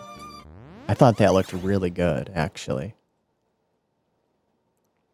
I saw a couple screenshots, and initially I'm like, oh, okay, it looks like Dragon Quest. And there was a link to watch the trailer, and I'm like, yeah, I don't care. But then the next day, I decided to watch it. I was like, yeah, all right, let's look at it. And after watching that trailer, I was like, dude, I want to play this so bad. This looks awesome.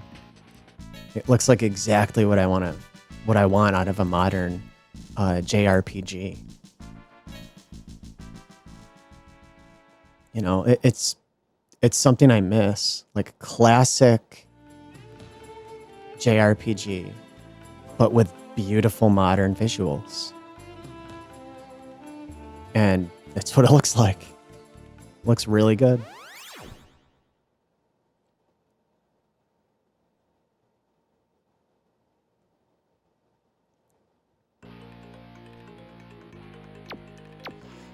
Like if we got a remake, and I don't necessarily want this kind of thing, honestly. Like you have the original and it's a great game. I'm kind of sick of remakes.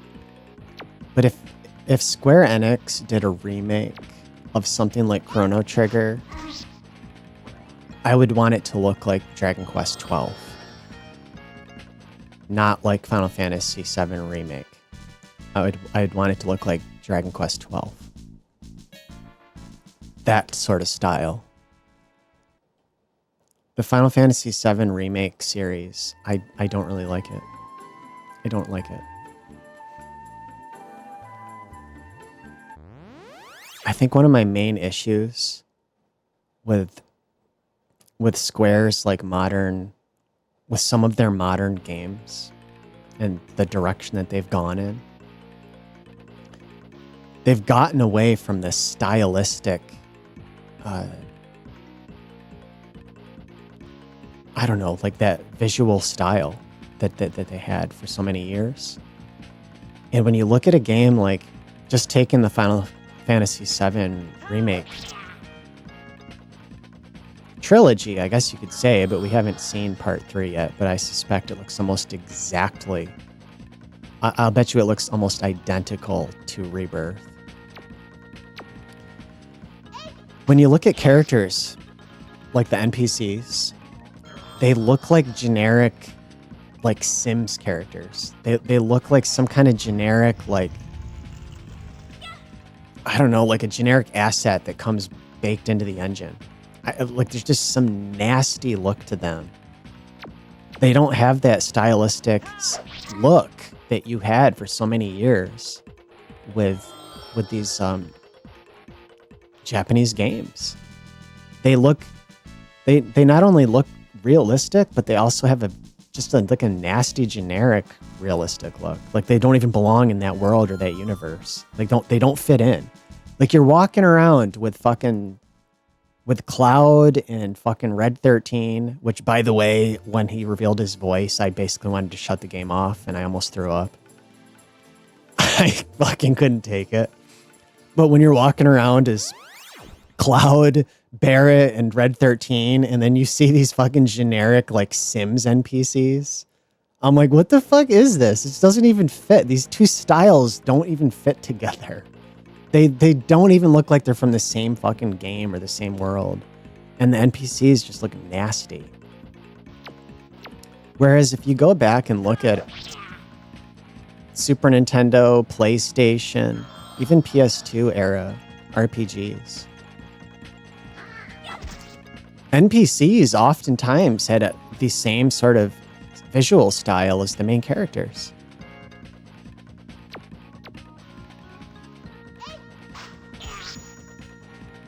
When you walk around a town in a classic RPG, you would often see the town populated with colorful, unique-looking NPCs. You know, girls with pink, blue, and purple hair. Everyone looks very similar to your main party. And you're like, oh, who's this? I want to talk to this person. What's this person have to say? And they'd often have something interesting to say, something funny, witty, or maybe even lore-related, story-related.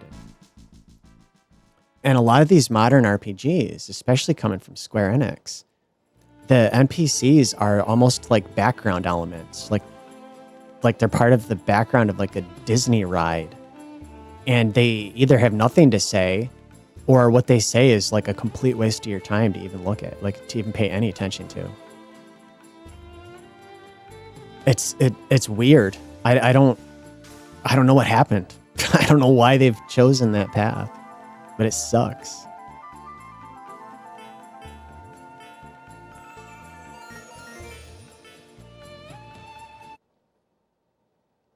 Final Fantasy 16. You know, most of the NPCs in that game were like throwaway trash. Complete waste of time to even engage with a single one of them. It felt like I was on a Disney ride and they were just like background elements. It was awful. They all looked like shit. Every one of them. Even some of the, like, I don't know what you'd call them, you know, like the more important NPCs looked like shit. Like the ones that would have voice acting and they would have relevance to the story. They looked terrible. It was only your main party that looked really nice and seemed to have a lot of effort put into them. I liked that game overall, but man, it had some issues. The one game I've seen personally, there's probably others. I don't play every fucking game that comes out. But the one game I've seen personally that retains that original style that I miss so dearly is Star Ocean, The Divine Force, I think it's called. The characters in that game look amazing. Your main party, NPCs, everybody, they look amazing. It is like it's what I was hoping we would see with especially JRPGs in modern times. You know, just gorgeous visuals, you know, an evolution of the style with new technology. And I think it's Tri-Ace. Tri-Ace delivers. They're like the one company besides the part of Square Enix that's doing Dragon Quest that's still doing it. They're bringing it to the table. The main issue that I had two main issues with Star Ocean: The Divine Force. And I think the biggest issue is that the NPCs, you basically can't talk to any of them. Like, you walk around towns and you can't walk up to them and press like the A button or the X button and talk to them. You just like overhear their conversation as you walk by. And it's the weirdest thing too. You'll see text on the screen as you walk by. And it's not even in a window, like a text bubble over their head. It looks like it's in like party chat in an MMO. It's fucking awful. It's so poorly done that like I don't even want to look at it. And it's easy to miss it too. It's terrible. It was an awful fucking decision to do it like that. And then the weird thing about it, on top of that, is that they're actually speaking. They're voiced, but you only hear it if you pan the camera at just the right angle and the camera just happens to be like clipping through their face. All of a sudden you'll hear them talking. You're like, wait, what the fuck? Someone's talking? What? And like, otherwise you had no idea they were voiced because you never hear it. It's weird as hell. And I feel like it feels unfinished. It feels unfinished. I want to be able to walk up to them and press a button and talk to them. I don't know why the fuck they didn't just implement that feature. And instead it goes through like a party chat system and they're even voiced, but you would never know it. It's weird as fuck. And then my other issue with that game, really, it's more minor. I think the water looks like fucking garbage. It's some of the worst water I've ever seen in a fucking RPG. And it's weird because the rest of the game looks so goddamn good. It looks so good. Whatever engine that is, I think they use their own custom engine, their own proprietary tech. And it's amazing. It looks so damn good, especially the character models. It's some of the best character models I've ever seen in a modern RPG. I love the look. But the water looks fucking awful. It looks like a temporary asset. Like they didn't finish the game. And maybe that's the case. I suspect that they did not have the budget they needed to realize their vision. And so they just did what they could with what they had.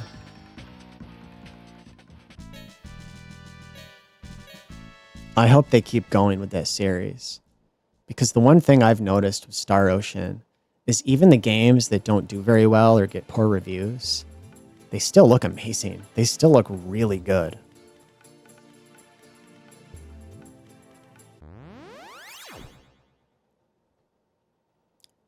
They offer something unique with the Star Ocean series. And they still offer that classic style that we just don't get anymore. But they do try new things, and they try to evolve it and experiment.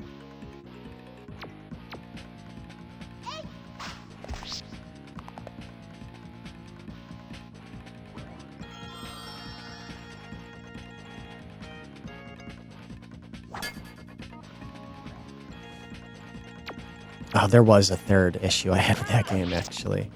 I've mentioned this in some other video. I don't remember if I've published it or not. The HDR in that game is fucking busted as hell.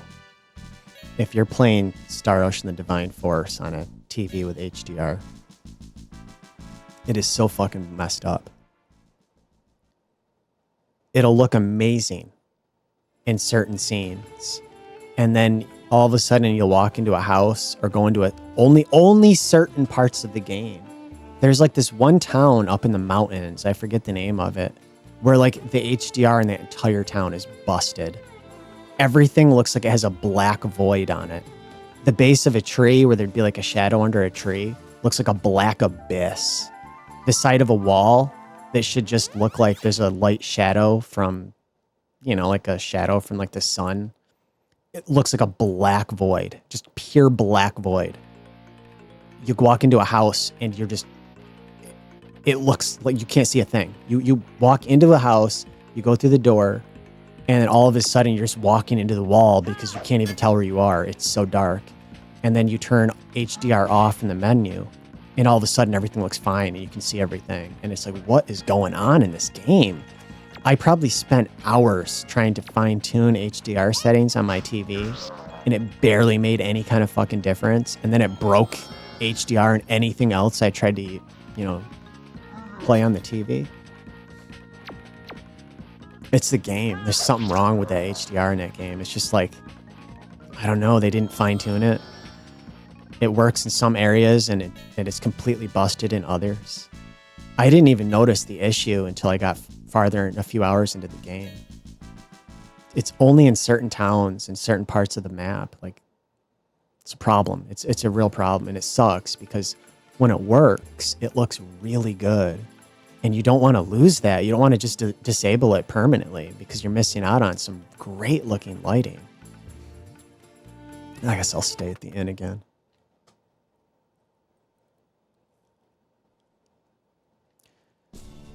I'm just going to ramble on while I fucking level grind, I guess.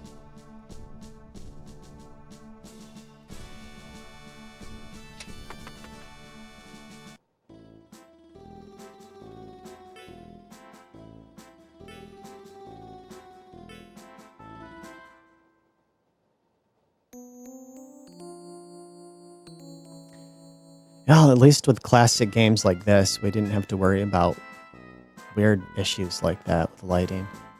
Everything generally looks really good.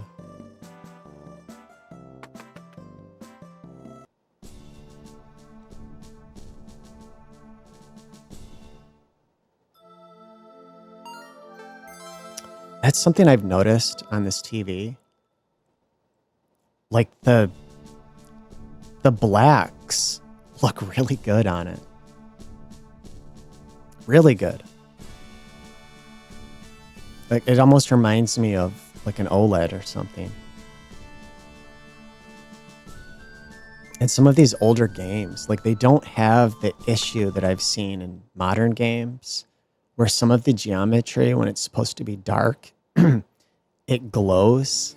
It has like a gray glow to it, and it's nasty as hell. It looks weird. You never used to see that in any games, even 3D games on the PlayStation and Saturn. They never did that.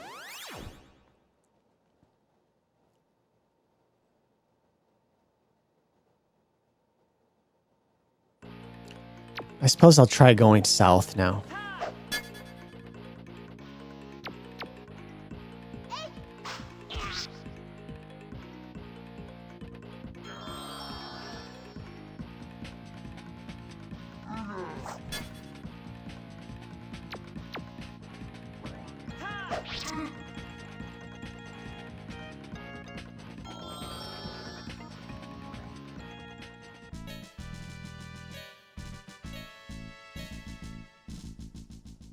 Okay.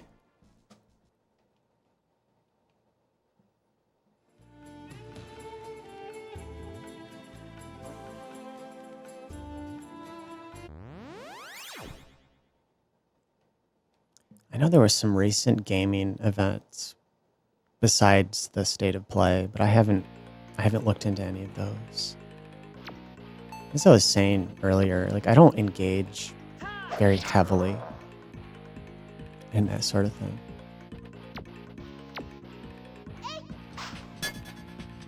Oh, fuck you.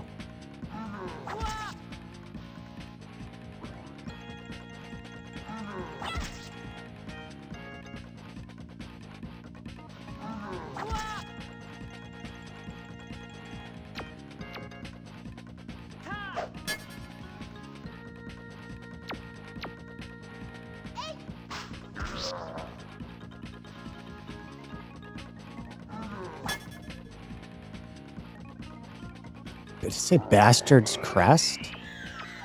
Oh! Oh! Oh, fuck you. Fuck you. Wow. Kill this fucking guy.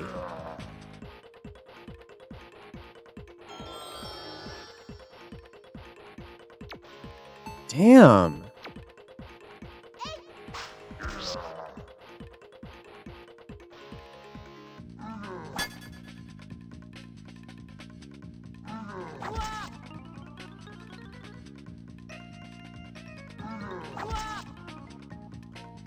the hell was I gonna say? I I want to do more of these Saturn videos where I just play some games on this console. And then I'm going to move on and try some other consoles. I tried doing the Nintendo 64 throughout the week, and I just didn't like how any of it came out. I was playing some Japanese imports, and I couldn't really figure out what to do half the time because of the language barrier. So it just didn't make for a very good video.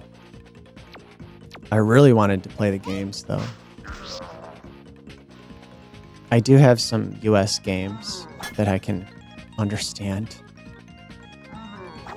At some point, I will play some of those. I don't have a large collection. It's fairly small. You know, I have Mario 64. I have The Legend of Zelda Ocarina of Time. And I even have Majora's Mask, but it doesn't work all the time. Sometimes when I put it in, nothing happens, and I have to clean the shit out of it. I have Harvest Moon 64, Kirby 64. I have Paper Mario, which I've never played. I bought it used years and years ago, and like the label's half torn off. It's just a loose cart. And I know it's supposed to be a really solid game. I've just never bothered to play it. I have Mischief Makers. What else do I have? Pokemon Snap. A few others I can't remember. Let me check my health.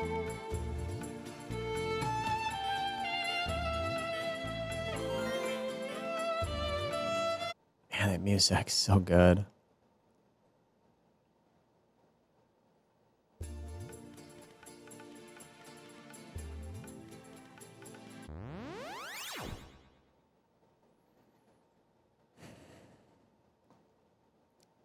I wanted to play the PlayStation 2 on here. But I have a couple of consoles that don't work very well with my current setup. And I repeat myself a lot because I don't remember which videos I've uploaded or haven't uploaded, or they're currently private and I might just delete them.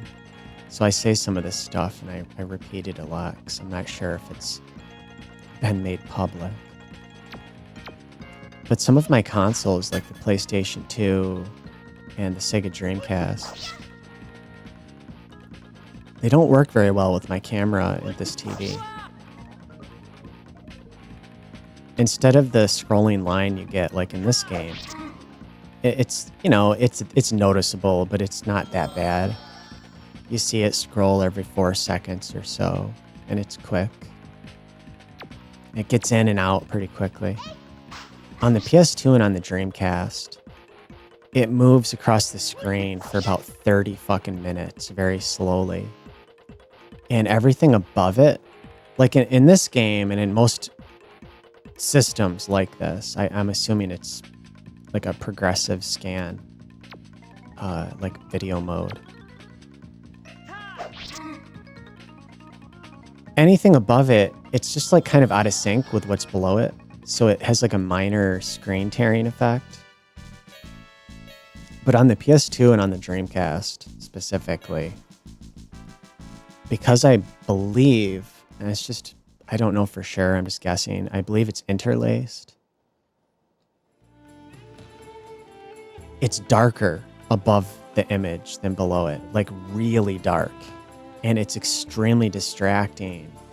And it takes like 30 minutes for it to scroll off the screen.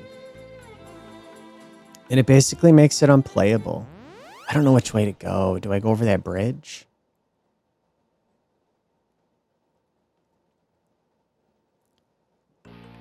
Which sucks, because I really wanted to play those games. They look otherwise really good on the TV. They look very sharp and colorful and crisp. I have some great games. I've got a solid PS2 collection and a decent little Dreamcast collection.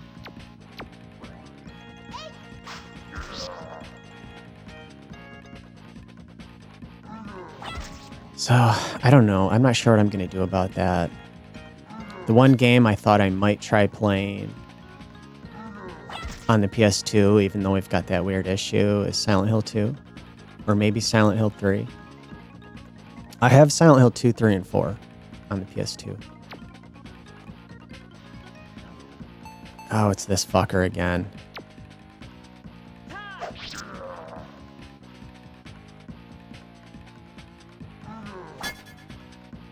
But I thought Silent Hill 2 looked really nice, despite the weird issue I had. Because of all the fog, that fog effect was so prominent. It looked cool as hell.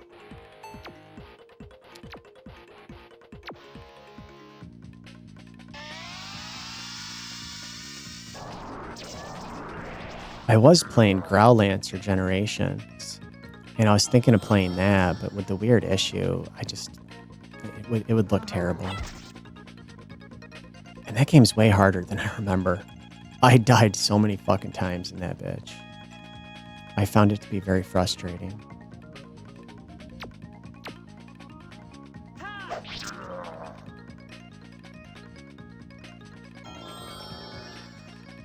But I've got some decent stuff on there on the PS2. It's probably one of my larger collections. For me, it's large. I mean, I'm not some fucking high-level collector.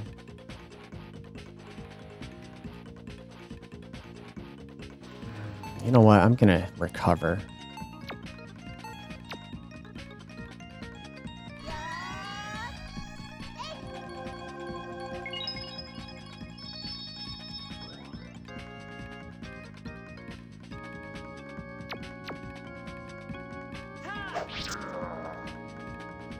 And on the Dreamcast, like I was thinking I could play like D2 or Shenmue.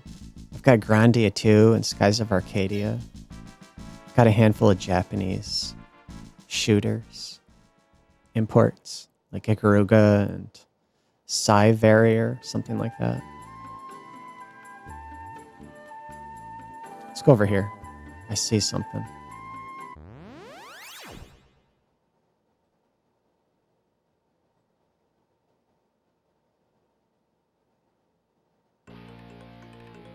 I'm worried these guys are gonna fuck me up.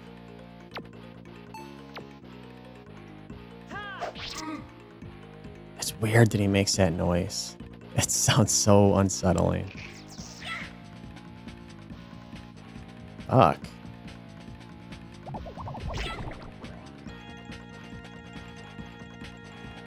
Oh no. That's disgusting. It's actually substantial damage he's doing.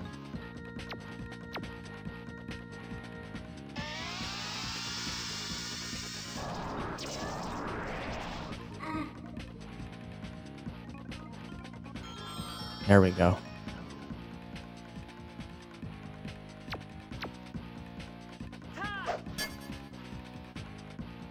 Fucking hate the block. It sounds and feels so unsatisfying. God damn it.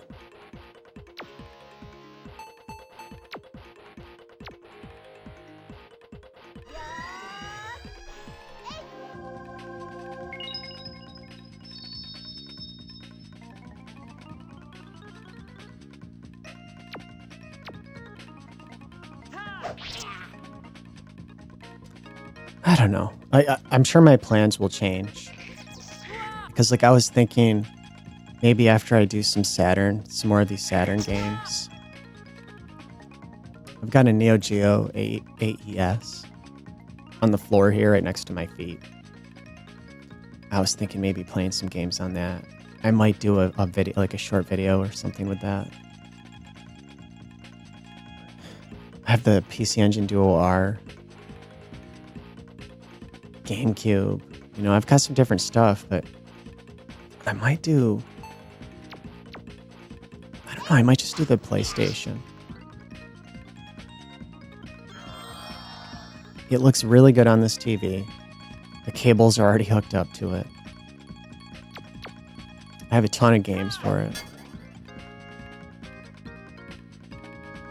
I haven't decided yet what. I tried doing a Star Ocean video, but I don't know. I don't know. I never feel good. Like when I first make something, I feel positive about it, and then like the next day I look at it again and I'm like, I don't like this.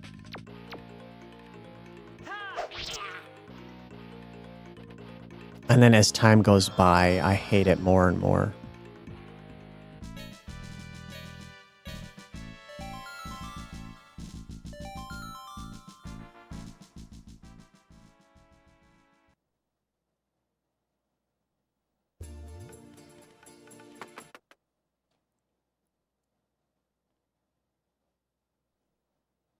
I might do something like super fucking... I think this is the place I'm supposed to be. I might do something super fucking... like basic. Like Final Fantasy VII. I don't know what it is. I'm not sure what it is about that game. It has an interesting like vibe and charm to it that I just don't get from any of the other Final Fantasy games, or really any of the other PlayStation 1 games. And I still have a nice, like excellent condition, black label version of that game.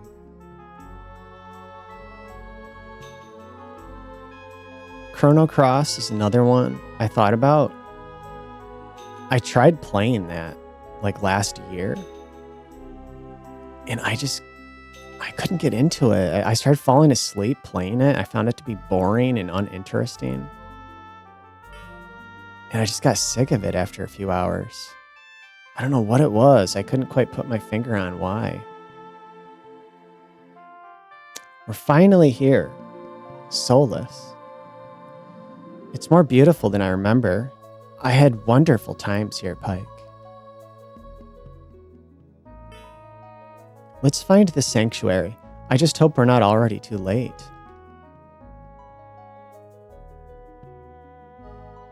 Okay. Let me find a place to save.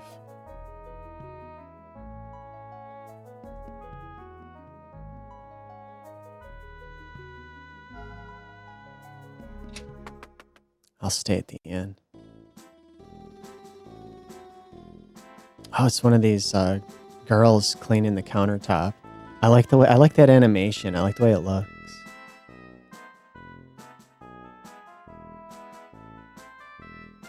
Greetings. What can we do for you? Watch her little animation.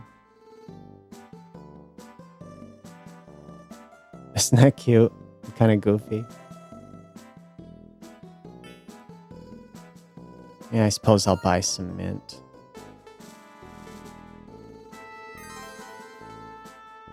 Fix conditions? I should probably get a couple of them. Heal poisoning.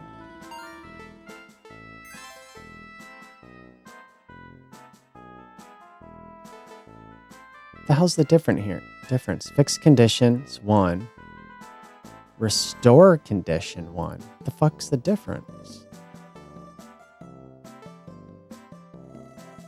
Huh.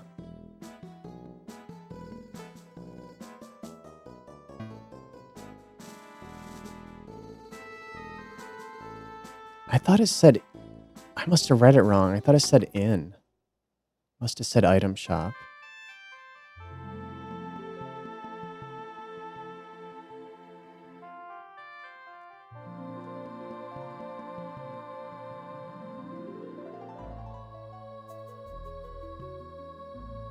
Oh, here we go.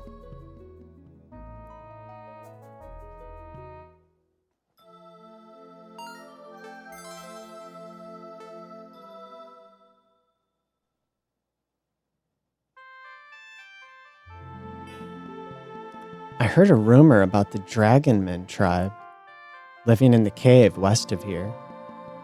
A disease is supposed to be spreading rapidly among the population. But those guys never get sick. I've heard they can even drink poison. Probably just another crazy story.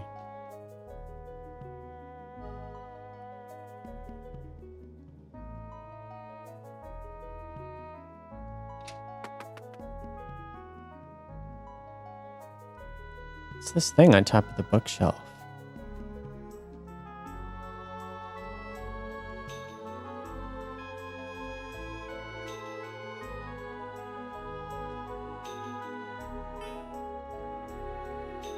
Make an old woman happy and play cribbage with her, won't you? Is it called cribbage? I'm not sure what that is.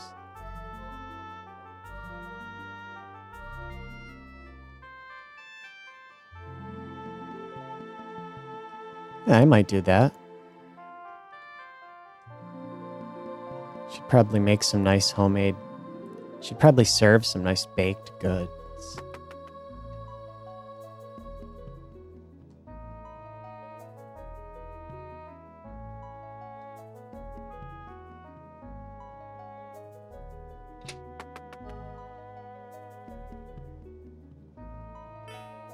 My daughter learned a strange new language at school.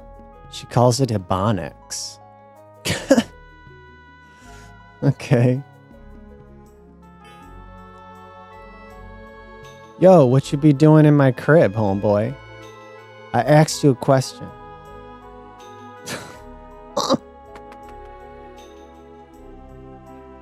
That was unexpected.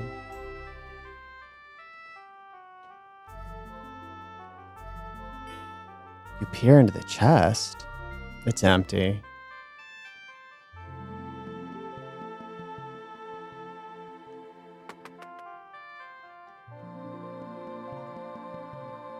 Oh, there's one here. Spearmint. Hell yeah.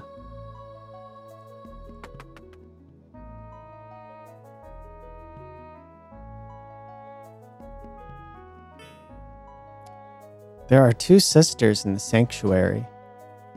Both of them are very pretty. I'm trying to decide which one I should talk to first. I'll tell you, if I was 50 years younger, I'd be on them like white on rice. If I was 50 years younger, I'd also have my real teeth. Oh shit, you old dog. Go for it. She might like that.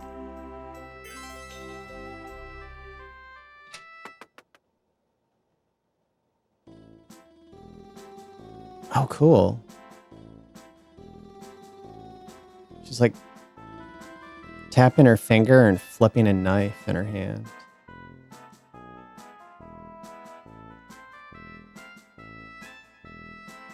Was she sharpening the knife? Well, that's cool. Oh, there's even a sound effect. See, when I've played this game in the past, it was on the TV speakers, and I couldn't hear little sound effects like that. I never heard any of that stuff. But with my headphones on, I'm hearing all this shit for the first time. Welcome, thanks for stopping by. Ooh, I can get a better sword.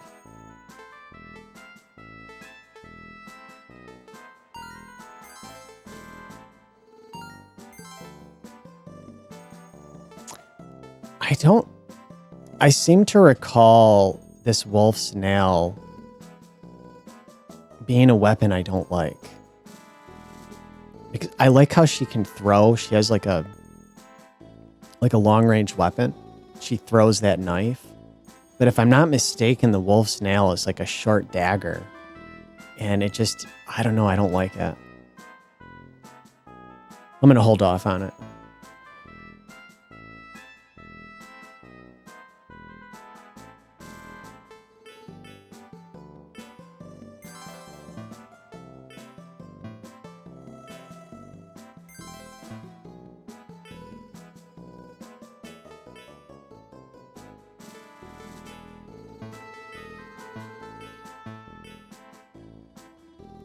Okay, let's sell a couple things.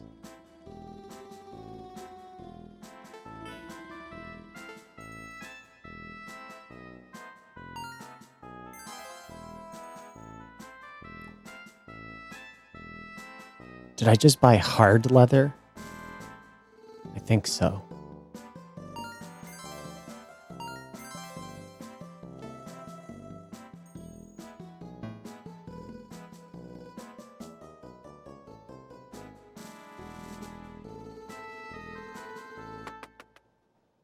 That'll do. It's a cool animation when your main character, Pike, when he walks and you see his cape blowing like that.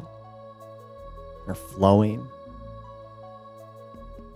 That looks cool. What's Ekka's look like? Yeah, it kind of does it too.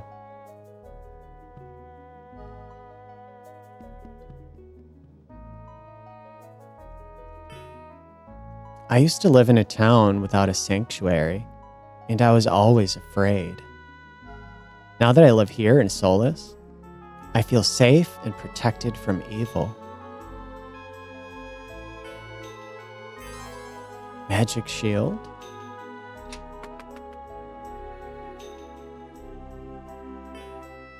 My older brother is such a worrier. He needs to relax. I like all these little objects on the table. Glasses and cups, and there's a jar, and there's like a bottle of some kind of wine or juice or something.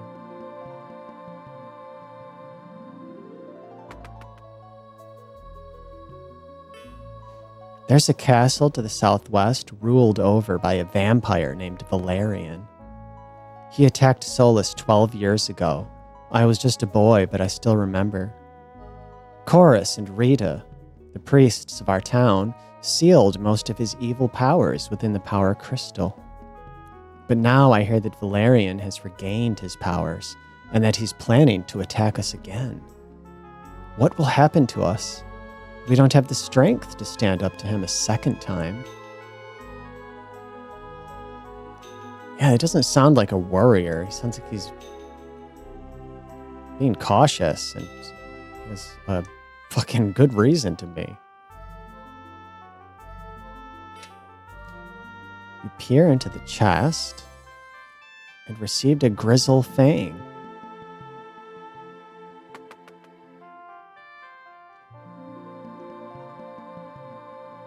So many little objects, like the top shelf here in the kitchen. There's like herbs and spices, some kind of fruit or vegetable.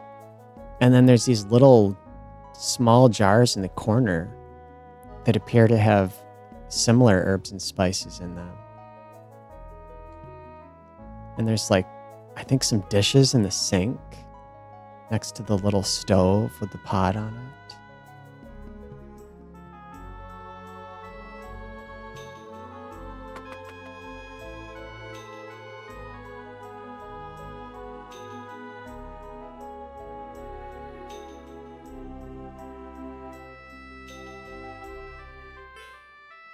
Have you seen Leos yet?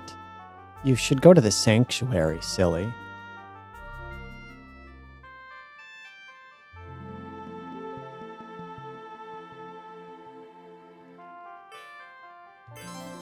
$10 gold received.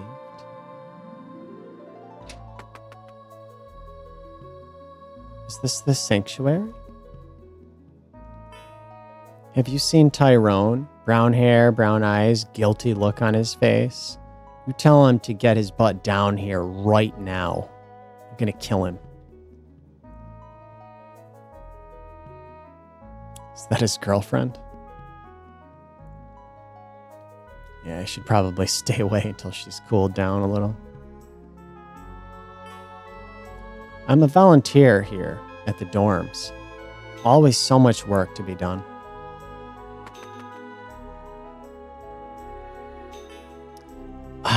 Don't scare me like that. Can't you see I'm trying to hide? You're Tyrone, ain't you? What the heck did you do? I told my girlfriend I'm kind of seeing someone else, and she wigged. Shit.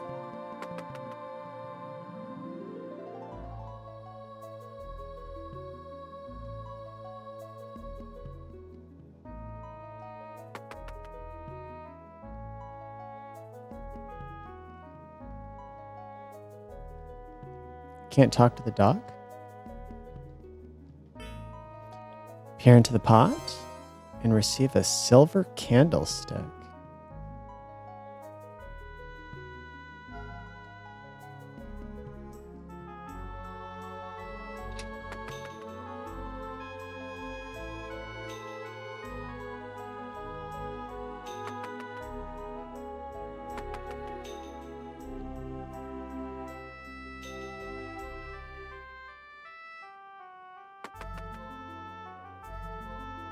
Okay, let's see.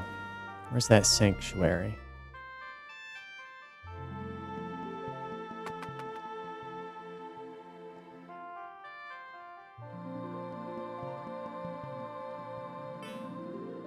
Oh, kindness. I'm here to be cured of a broken heart by Leos. I was referred here by my original physician, Dr. Love.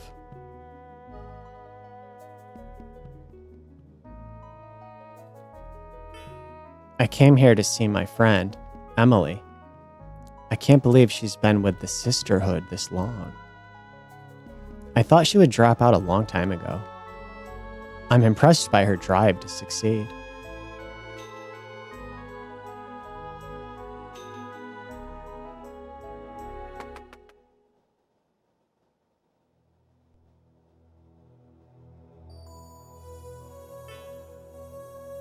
I'm sorry, but Leos isn't here at the moment.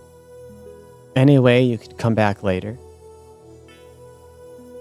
We would love to help, but since we are only apprentices, we cannot act without the approval of Leos.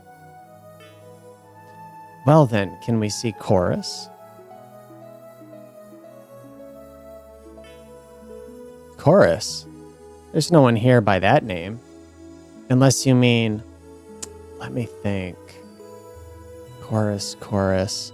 Oh yeah, that's the name of Leos's father. Didn't the news spread to your town? Chorus and his wife have passed to the hereafter. They sacrificed themselves to protect Solus from an army of monsters. It was the saddest day of my life.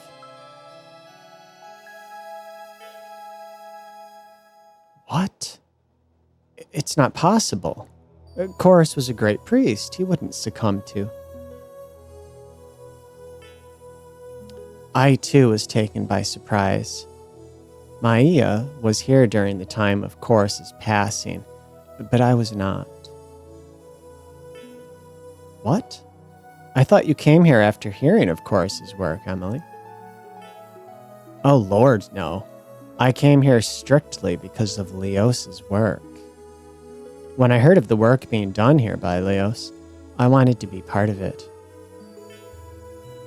You see, Leos carried on the work started by Chorus. She is keeping the ancient traditions alive while starting new ones.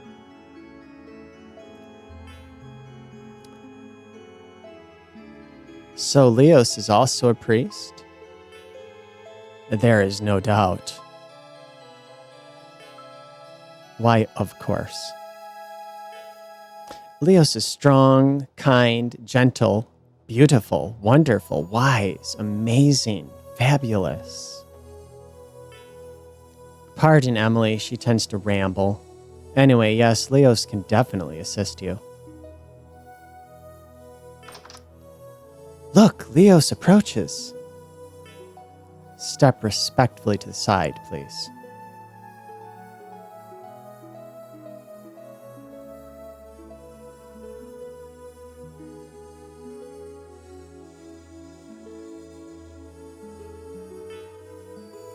Greetings, sisters. Did anything of note transpire while I was out? Other than the minor mix-up with the enchanted scrolls and the toilet paper. No. How was your journey, Miss Leos? Leos is a woman? Who? I like her already. And who are these spirited young visitors, Maya? They came to see you, but we told them you were gone. That's when they asked to see your father. My father? It's good to meet you. I'm Leos, daughter of the great chorus. I'm a priest, just as he was. I'm also the guardian of this sanctuary. I'd like nothing more than to grant your request to meet with Chorus, but I'm afraid he's... We know. Maya told us all about it. You have our sincerest sympathy.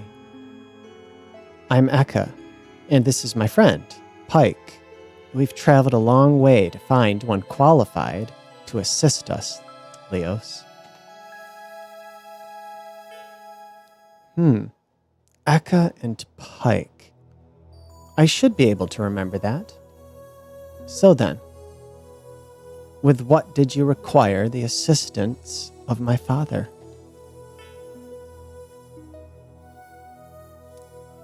It has to do with magic, Leos.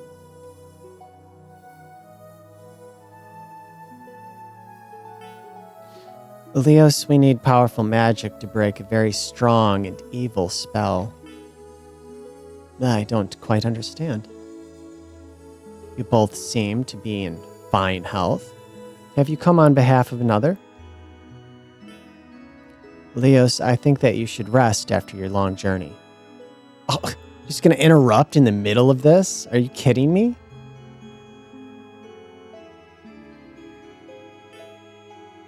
Don't worry about me, Maya.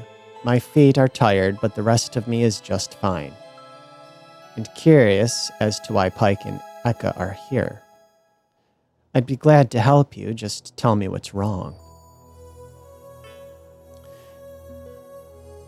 It's a long story. Take your time, Pike. I'm listening. Pike is nervous, Leos, and scared about what you might say. He's come so far to find you. We both have. It's hard for us to believe that we're finally here. Please forgive him.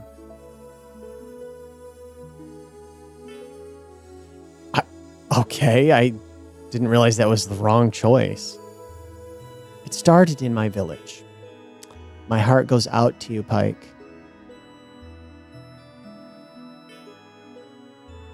Pike, as much as it hurts me to say this, I cannot help Laia. I guess I'm going to call her Laia. Laia. I called her Leia before, but upon rereading it, I feel like it's Laia. Laia. I'm going to say Laia. I can't undo the spell. Don't say that. I'm afraid it's beyond my means, Eka. Please, follow me.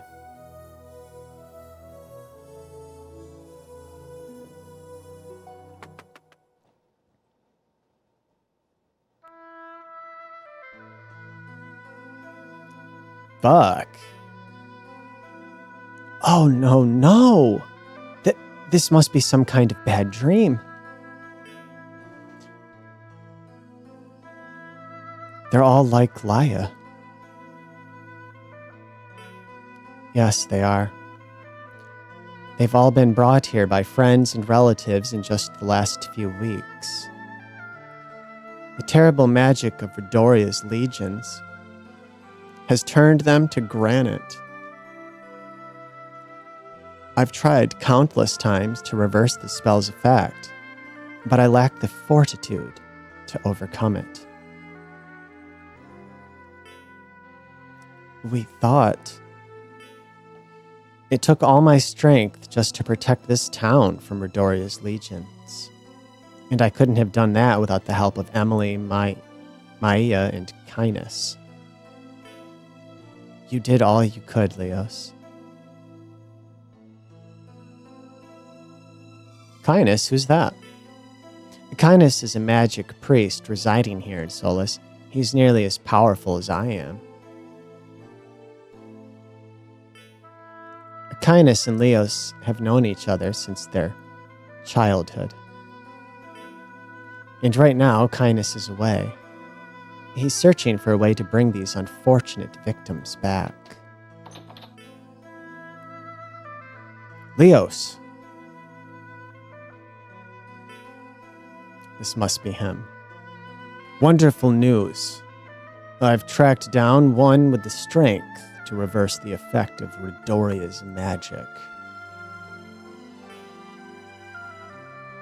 Kindness, don't play with our emotions.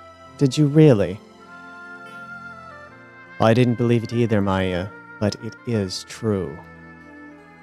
His name is Guy, and he's a direct descendant of the legendary hero, Albert. According to my sources, he's in the town of Goodell. I thought the last of Albert's descendants had passed away from our world. This is wonderful news, Leos. Perhaps the gods have turned their favor on us. Now that the happy news is out, tell me, who are these strangers? Oh, nice to meet you. I'm Eka, and this is my friend Pike. He's actually the reason I'm here at all. You see, Pike's sister, Laya, was turned to stone. Leos brought us back here to show us that Laya is... Sorry, I was looking at my mic. I feel like it's too close. Leos brought us back here to show us that Laya is not the only victim. Sickening, isn't it? Redoria is, excuse my profanity, a heartless bastard. It's been driving me insane that we were powerless to help these good folk. That is why I began my search. So, come on, Leos, let's move. Say, you two want to come along? Wouldn't miss it.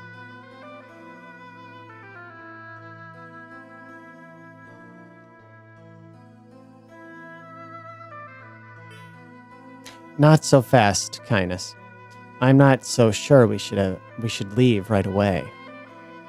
What do you think, Emily? Should we rest or should we go now? I think you both should rest. You need to be at full strength, in case you encounter Redoria's legions along the way. You're both right. I just don't want Guy vanishing before we have a chance to find him. I'm sure he's not going anywhere, and we need our rest. Would you care to join us? You look like you could use some shut-eye yourselves. You're right, we should sleep. Wonderful. I'll escort you to your quarters.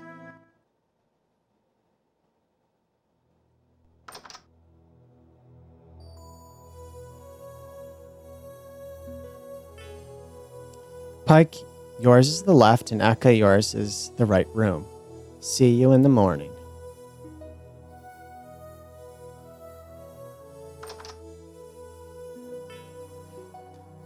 Oh, Pike, I swear to stand at your side until... Hold on. Pike, I swear to stand at your side until Laya, I just can't get that right. Until Laya is returned to normal. Good night, Pike, and sweet dreams.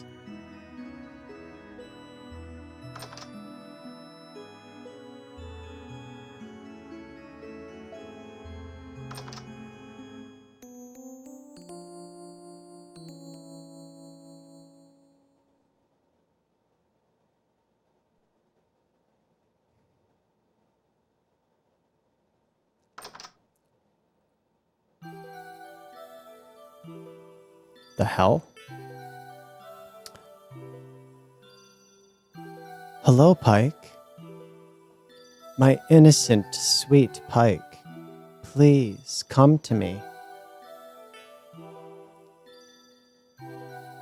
Give Laya a bear hug. Take Laya's hand.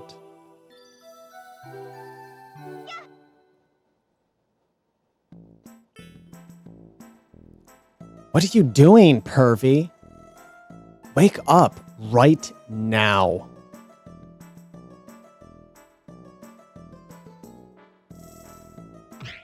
Oh.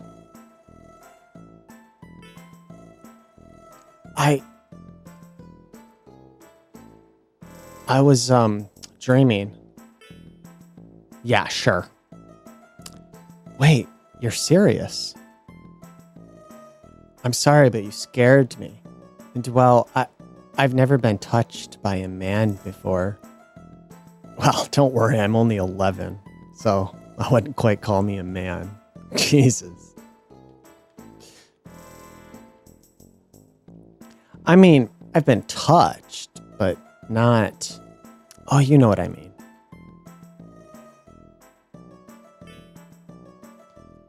Why exactly are you in here anyway, Eka?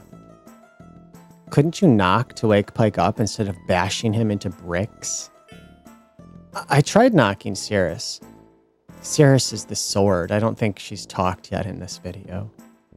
But I have a sword on me called Cirrus, and she has a soul, and she can speak. Pike didn't answer me. And if those sounds outside didn't wake him up, my knocking didn't stand a chance. Sounds? I don't...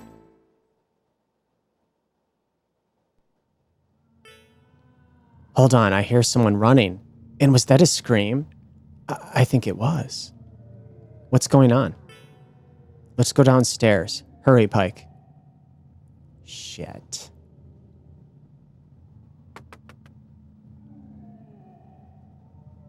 Fucking A. I can't quite recall, but I feel like you can die here or get like a game over here. Oh, fuck.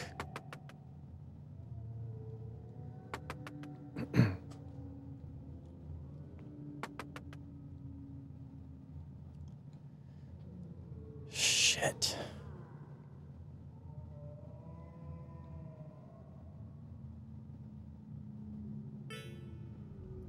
Pike, Eka, Solus is in grave danger. During the night, the town was attacked and many of our people were turned into Memnoks. Memnoks have been bitten by a vampire, but aren't vampires themselves. Memnoks are slaves of the vampire who bit them. Because they're half human, they look normal. And because they're half vampire, they can bite humans and turn them into Memnoks too.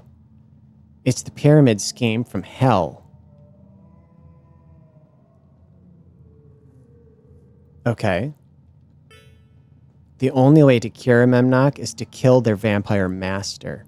Once the master is killed, the chain is broken and the Memnoks regain their souls and their humanity. Leos and Kainos are outside, fighting the Memnoks. Shit. Oh. Look at this cool fog effect.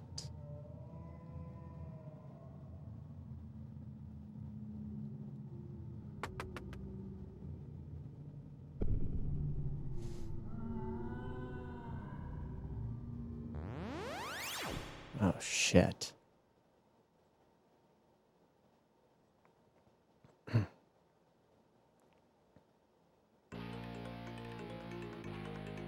They don't look human to me.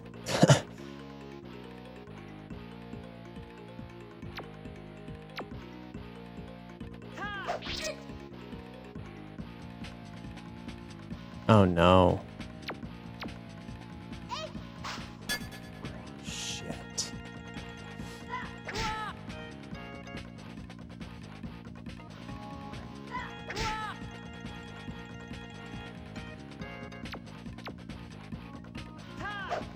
Oh, come on. The town looks cool in the background.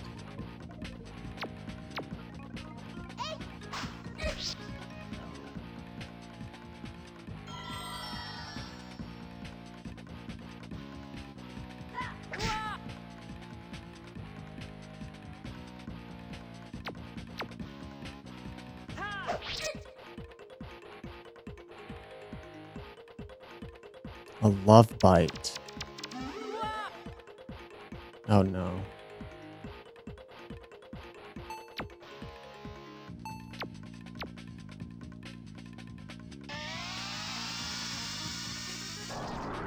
Let's see if this does enough damage.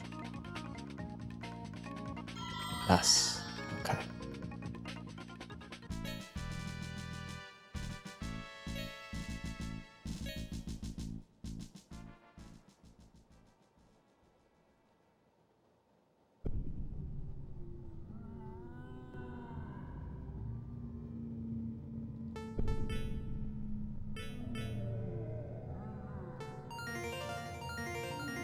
Damn.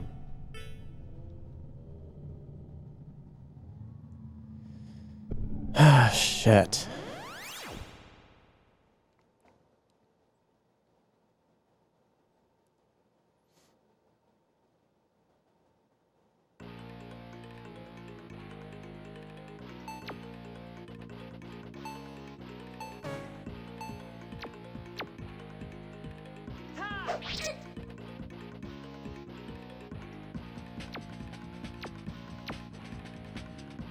I'll use magic.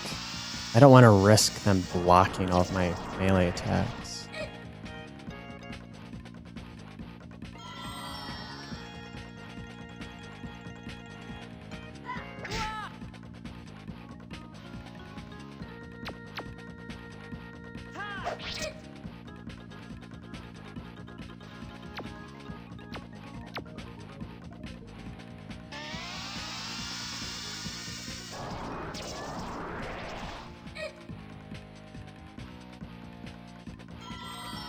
Nice.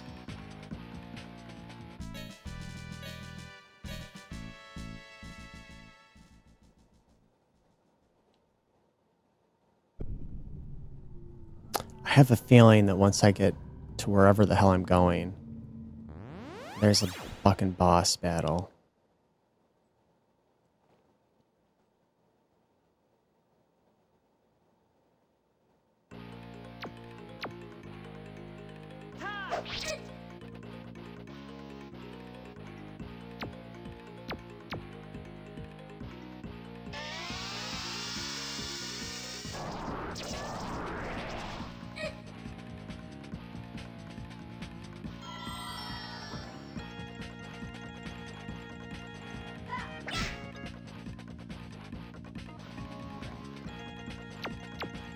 Man, you know a game I've always wanted to play on the Saturn? It's one of the Shin Megami Tensei games. Devil Summoner? Maybe that's not it. I can't remember the title. But it never came out in English. And therefore I can't play it. There's a few more games that I want to try on here.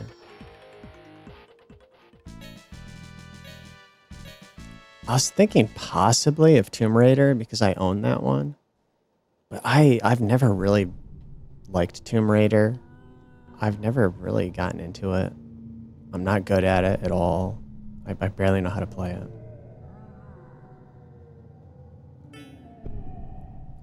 Kindness. Have you seen him anywhere? Are you kidding me? I can barely see you. This fog's too dense. He's got to be here. I can sense his presence. We have to find him, Kindness, before he gets anyone else. And what are you two doing out here? Stay inside the sanctuary with Emily and Maya. Where it's safe. Leos, there he is, over there.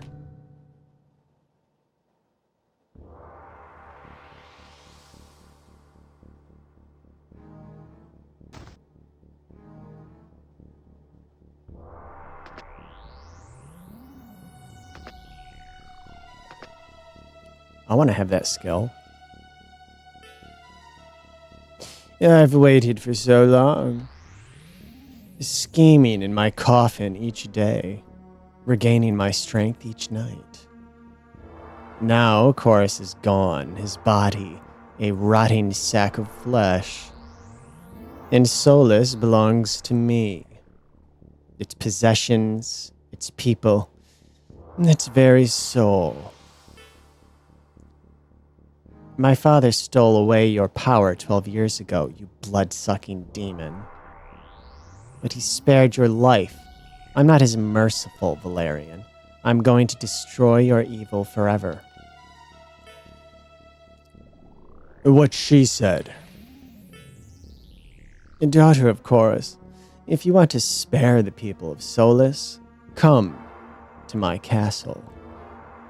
There you shall feel the wrath I once intended for your father. If you scream loud enough, I might decide not to enslave your precious town.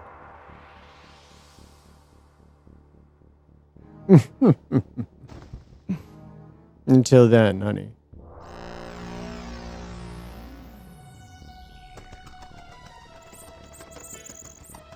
Come back, you evil. That's a little cheesy. Like Halloween fucking vampire. Kindness. Karsha. I'm so glad you're okay. Karsha, what's wrong? Are you hurt? Why don't you love me, Kindness? Why don't you feel the way I feel for you? Don't you remember when we were a couple? How we spent every moment together? Then you left me. You took our love and threw it away. It took me years to forgive you, to get over you. Karsha. But it seems I never really got over you at all, Kindness. You never stop loving someone. You can only pretend you don't. I'm tired of pretending. I need you. I thirst for you. I shall have you. Well, in that case... oh no, she's a Memnock.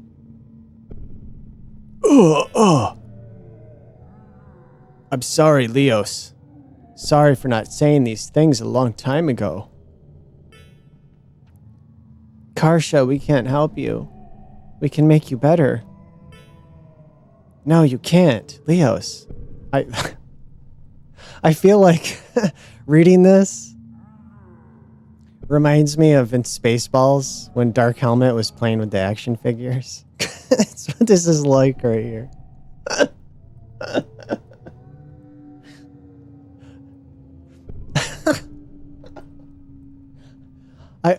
I already am better. I've never felt more alive.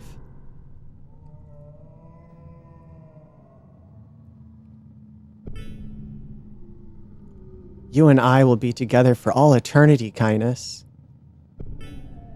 No, stop this, Karsha. Kindness? Don't blame Karsha for this, Leos. She's under the control of Valerian. This isn't really her. This isn't the Karsha I loved.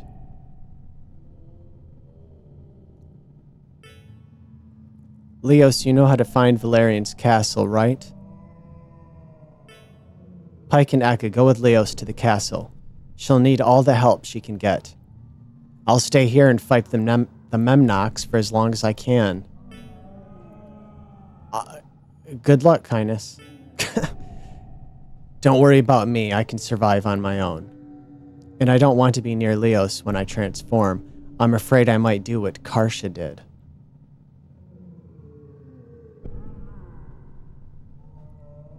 Does that mean he loves her? Let's get moving, you two. Valerian's castle is to the southwest of Solus. It's an evil place. I hope your faith is strong.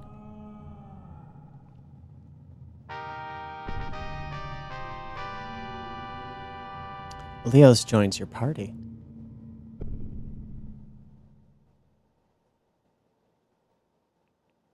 Oh, come on. Let me save. This has been way too long. Are you kidding me? They're just going to put me here? What? Get the fuck out of here. It looks cool. Yeah, that looks really cool. actually.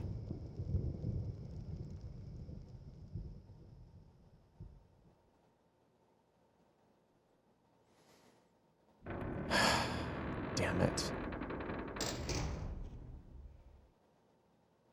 Damn it. I want to save this. Can I leave? Oh, come on.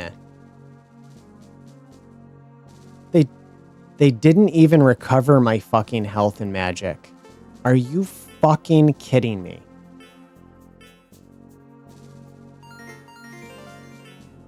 Oh, that is fucked up. That is fucked up. That is scummy.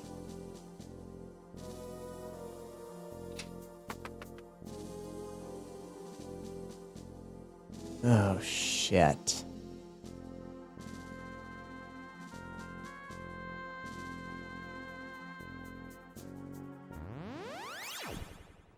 Like, to be honest, I want to fucking stop this now. I only intended to go like 2 hours max. But I got caught up in all the level grinding. And now I want to save it and turn it off.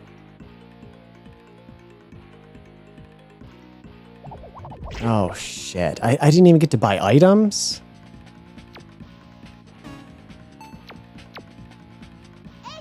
Oh, this is fucked up. That girl's weak as hell, too.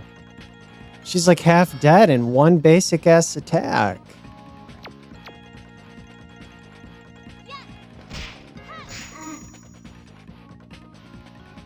It's a cool attack, but still.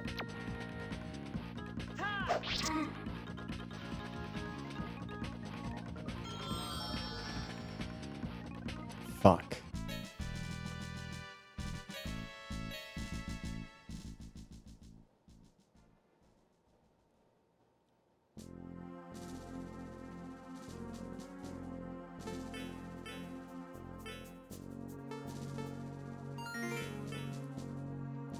She's probably gonna die constantly. I don't have restorative items.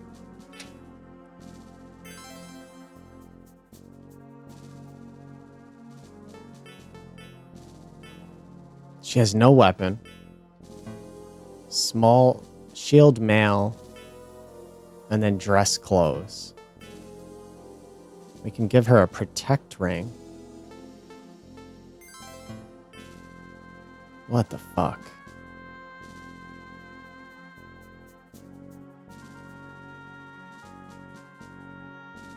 If I remember correctly, after you complete this castle or dungeon or whatever it is, you can never come back.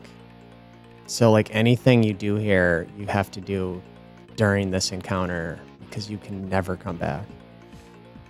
You can visit it afterwards, but you just like look at the entrance and then walk away. Ugh. Oh, it's gonna be this bullshit where like every fucking attack is blocked.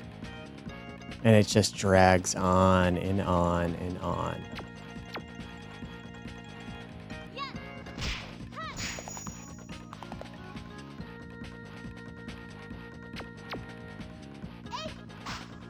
Oh my god. Come on.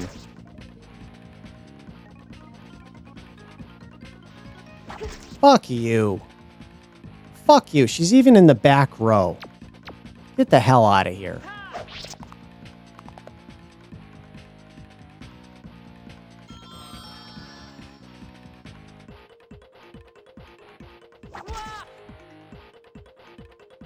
Man, these guys do a lot of damage.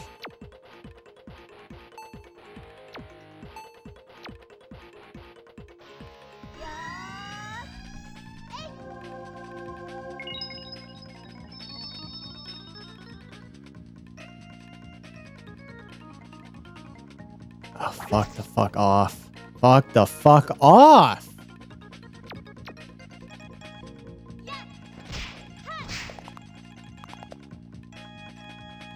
Wow, 26. Barely does shit to him.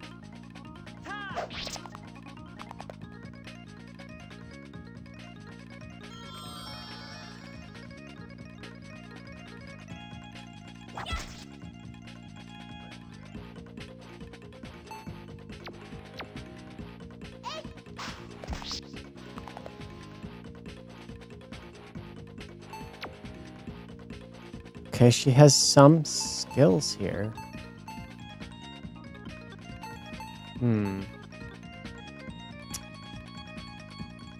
Ah, dear.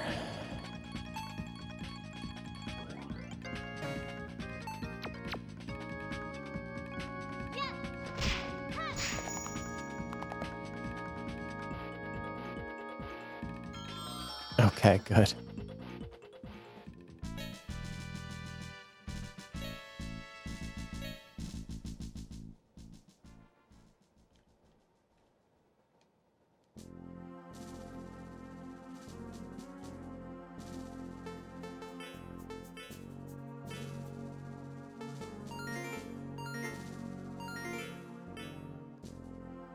Oh my god.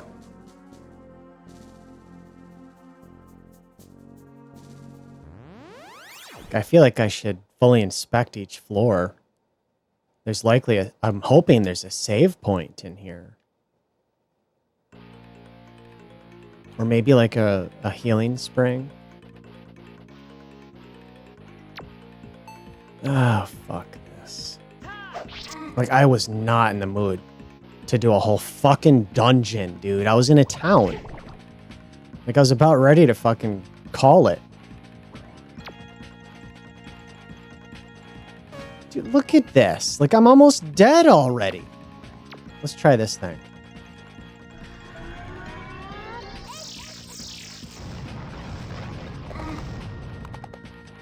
That's a little better. That's better.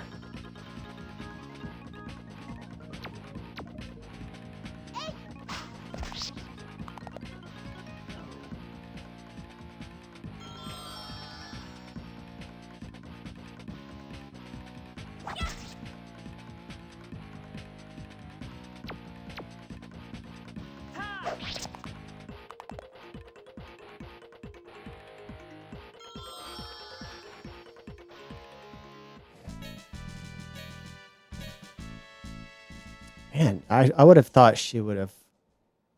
What's her name? Leos? You'd think she would have leveled up already. She seems pretty weak.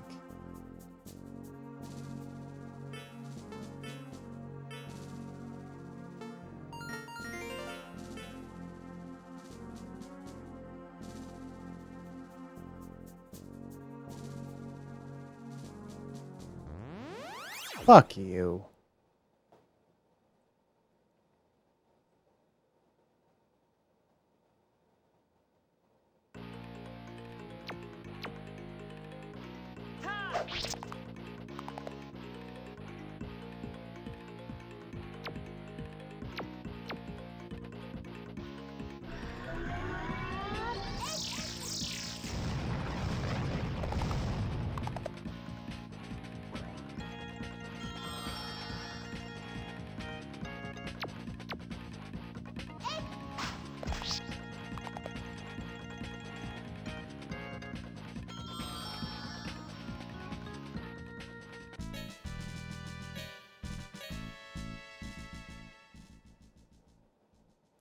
I just, like, any game I play, really, but especially games like this, I get about 2 hours in, and, like, I am fucking done. What is this?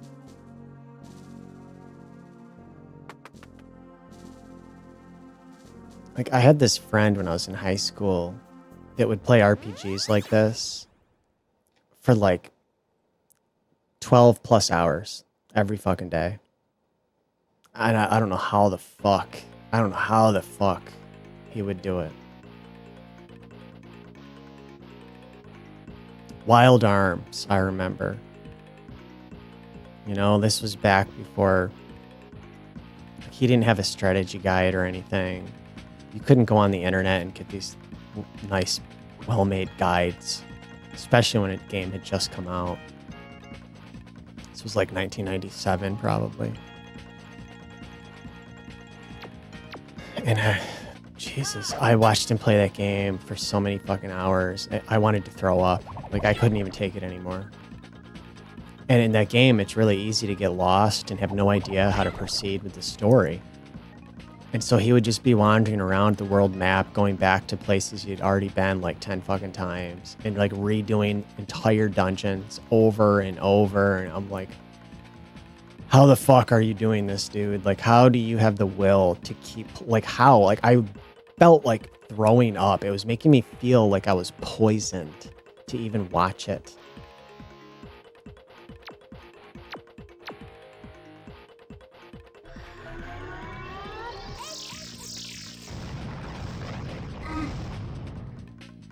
Yeah, it was nauseating. I like that game, but it's too much. It's way too fucking, it's way too big and grindy, and the world map is massive. There's no direction. There's almost a complete lack of direction in that game. I happen to have the official strategy guide. I think it's the Prima guide. I picked it up used years ago. I just happened to see it in the store. And I'm like, shit, I'll buy that. Even with the fucking guide, that game is too much. The last time I tried to play it was about 2 years ago. And I got like 80 hours into that motherfucker using the guide. And I'm like, I can't do this anymore. This is way too fucking much. This is ridiculous. Ridiculous. Man, I'm gonna run out of magic.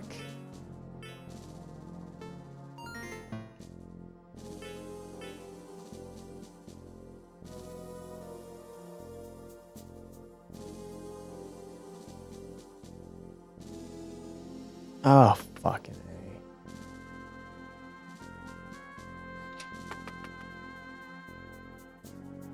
What's this?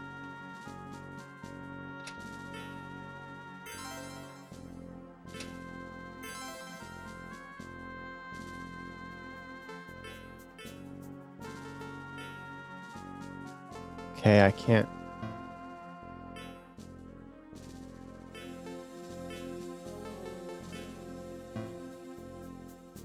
Oh, you can switch. I tried doing it before and nothing happened. What's the Black Rosary? What is that?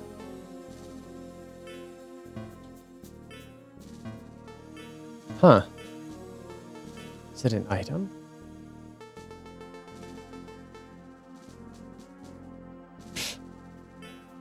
Whatever.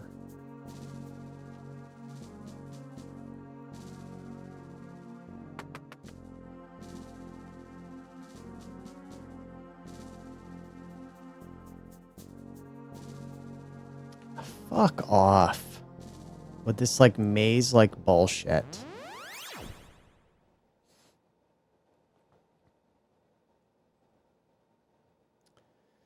I got half a mind to just shut this off. Like, I'm not in the mood for like a fucking 4-hour fucking dungeon.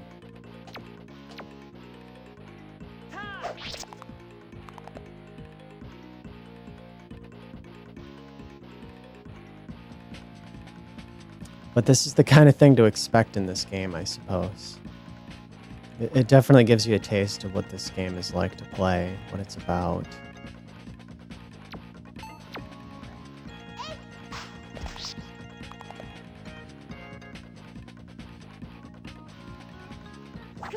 Oh, fuck you.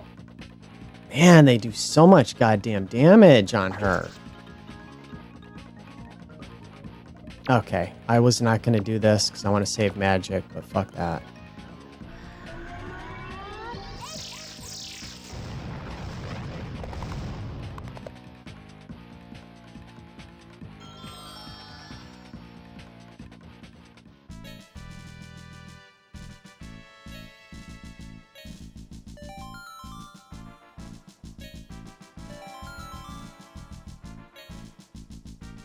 Has Leo's not leveled up still?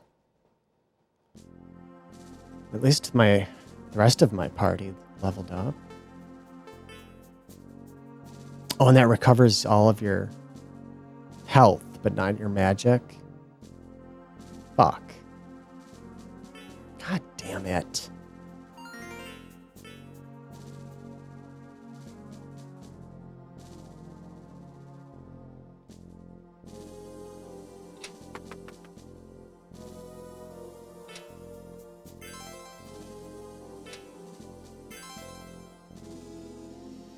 Okay. I'm not sure where to go here.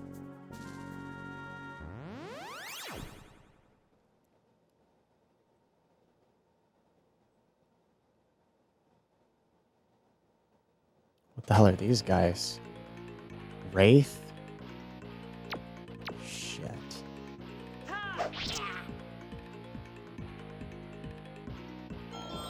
Hell yeah.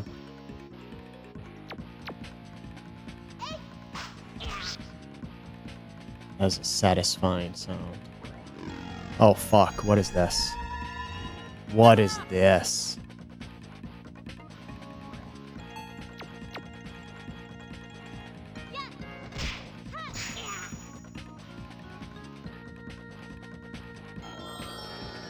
That's better.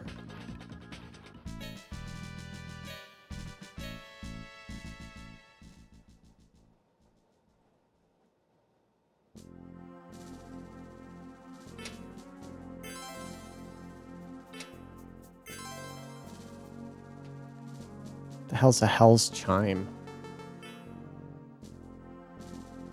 Summon monster?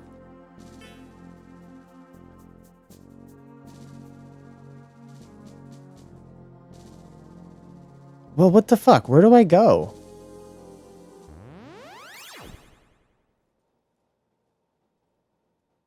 Like, I'm pretty sure I need a stairway to go up to another level.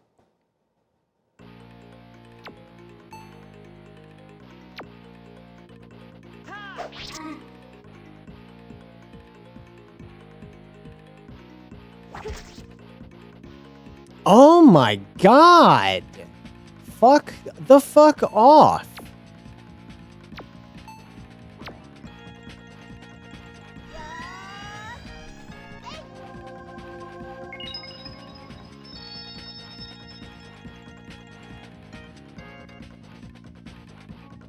What the hell is this?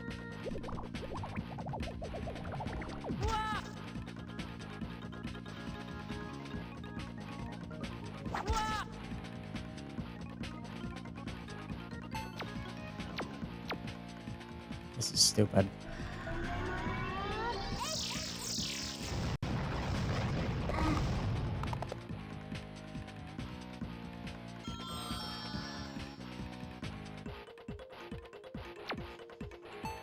I can't believe they're still alive. Come on. Oh, come on. Do not fucking pull this shit.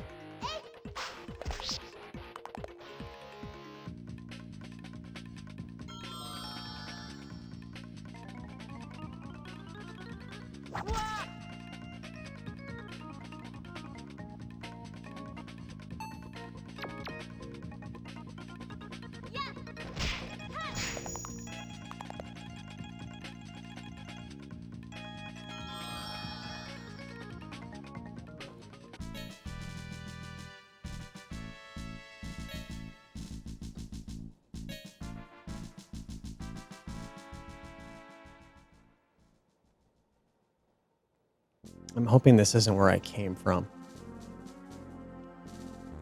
Oh my fucking god, with the encounters in this place. This is something I don't like about classic RPGs. Is the ridiculous fucking encounter rate. You saw this kind of shit in Skies of Arcadia on the Dreamcast. You'd take like one fucking step and you're in another battle.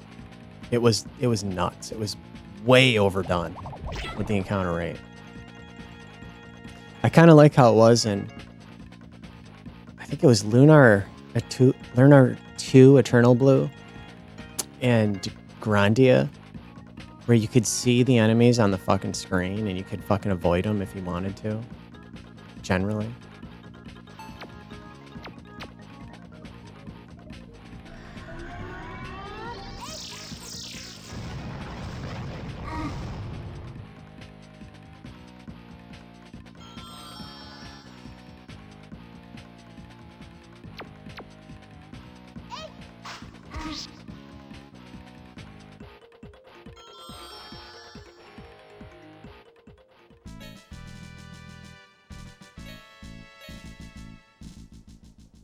I'm not mistaken, Star Ocean, the Second Story R, the like remake of the PlayStation 1 Star Ocean RPG, I think you could see the enemies on that as well.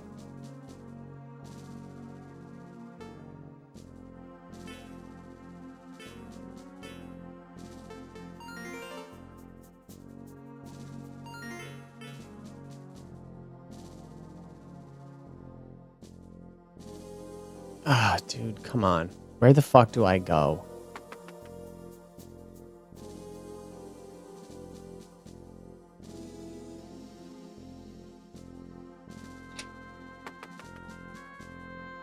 Like, don't tell me I'm gonna have to fight this boss like this already without any kind of recovery. Okay. Chug it till I get side pains.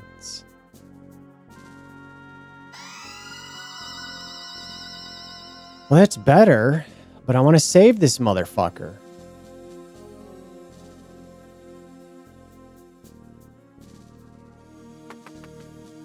Please.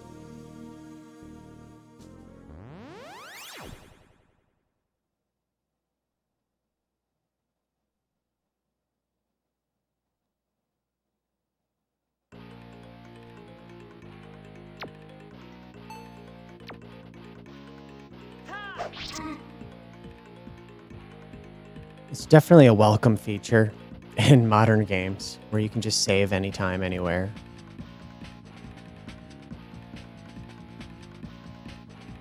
I don't know why that was not a feature in the past.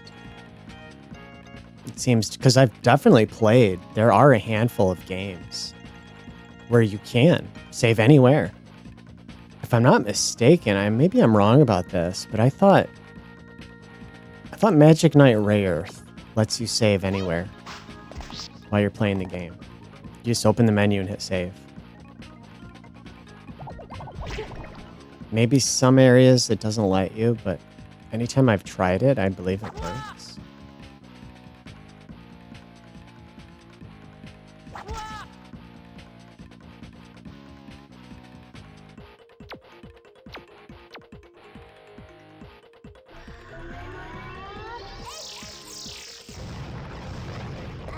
Think about like in the 80s on the original NES. Sometimes you'd have to leave the console on pause and then go to school because there was no way to like save the game and turn it off.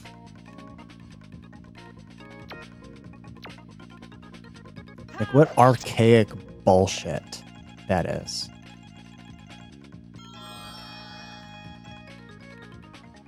And some games would give you like this shitty, like garbage ass, garbage fucking tier password screen that was like fucking 32 characters long, like some ridiculous ass. I mean, you want to talk about trying to remember like a password to like an account or something is nothing compared to the bullshit you'd have to enter for a fucking save in an old NES game.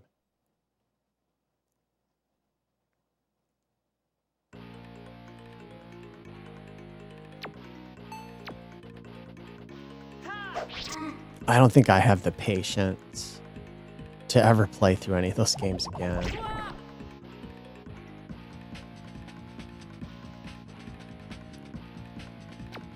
I think about all the garbage I put up with to play Castlevania 2, Simon's Quest.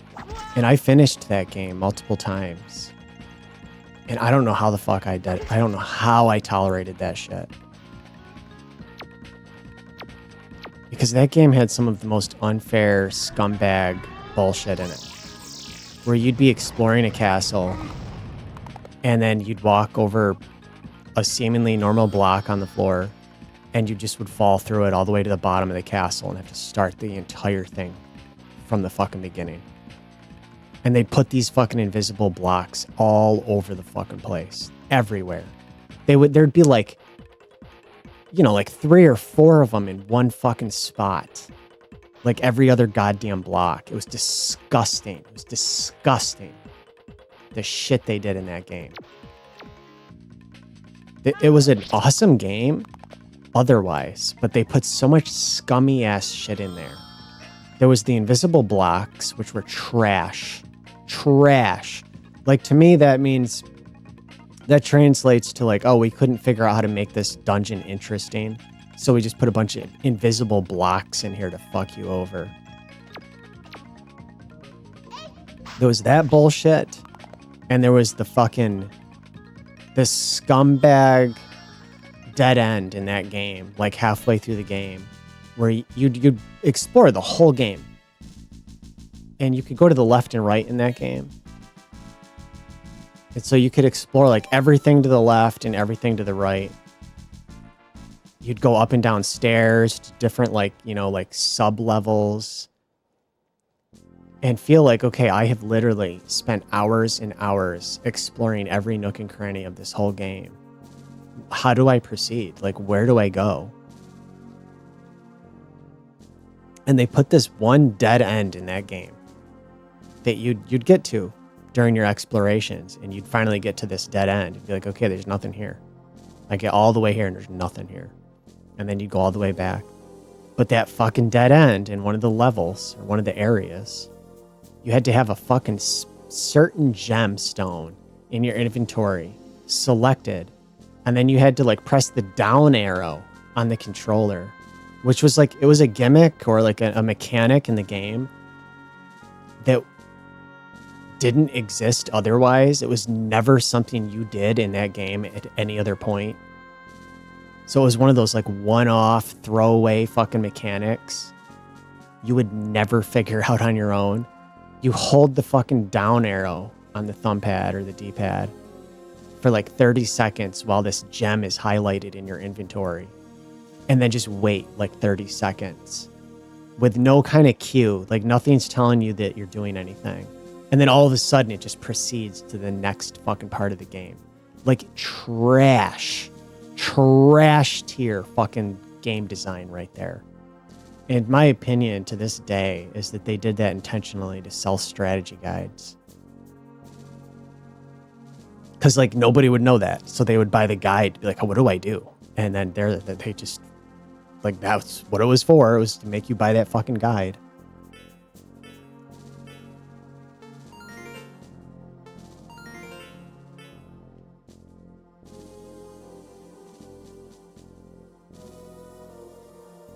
I like classic games, but I don't like that shit. Like, there are parts of them that I never want to see ever again for the rest of my fucking time.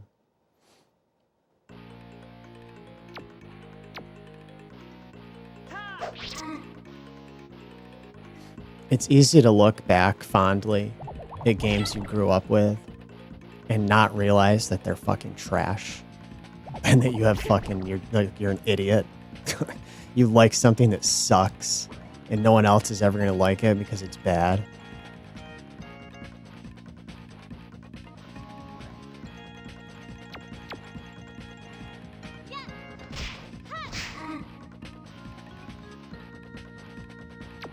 I have a fondness for a lot of these Saturn and PlayStation games, but they're not great games. And convincing somebody that's much younger than me to find something to like in it is probably almost impossible. There's a handful of people that might find something fascinating or interesting about it, but most people would probably be like, why? Why would you ever fucking play that? When you can go play, like Horizon or fucking whatever modern, 3D game is out there that people are into.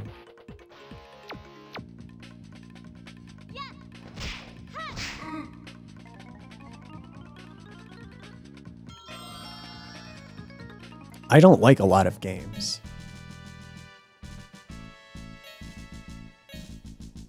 I don't play that many. Even if I had the money. Back when I had more money and I would buy games more regularly, I didn't play that many. I would play something that looked interesting, like Xenoblade Chronicles 2 on the Switch. I remember playing that and liking it.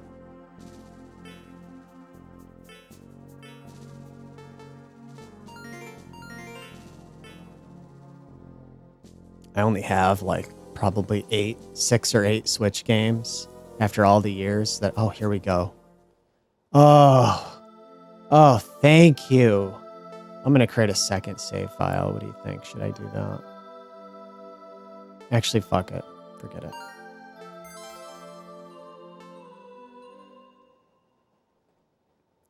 Okay. What are we looking like? Yeah, okay. Let's see what's in here. Probably a boss battle where I'm gonna die.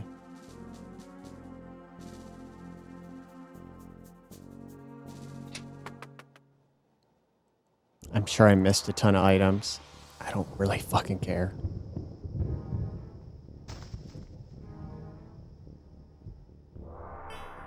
This guy's cheesy.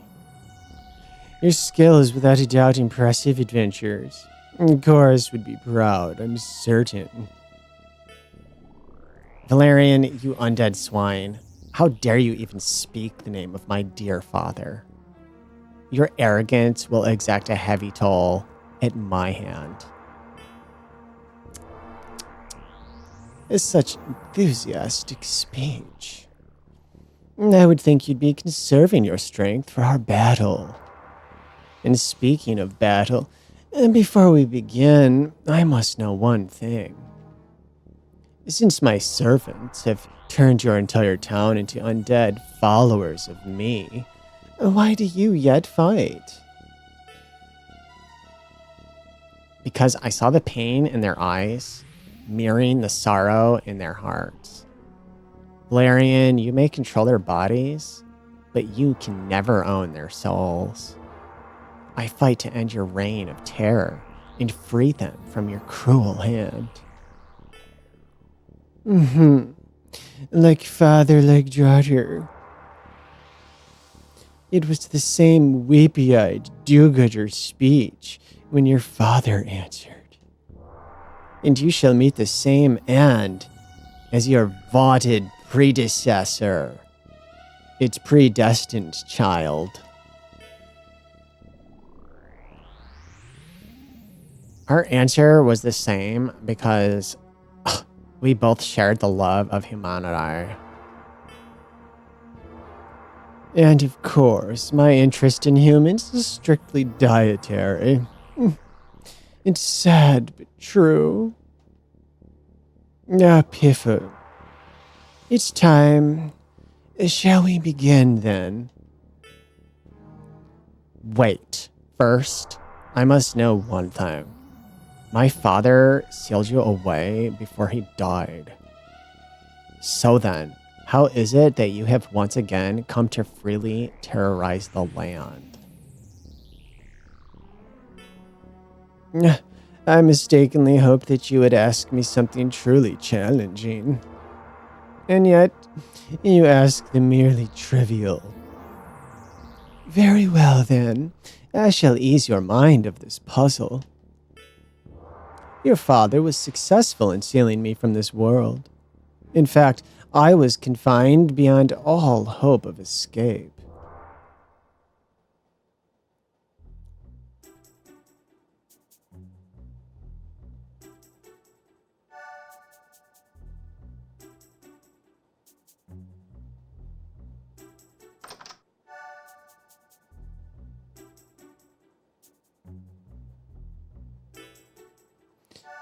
Mysterious woman.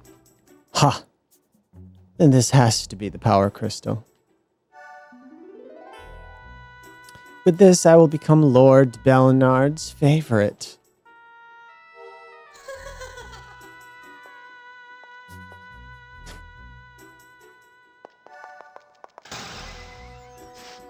Dumbass.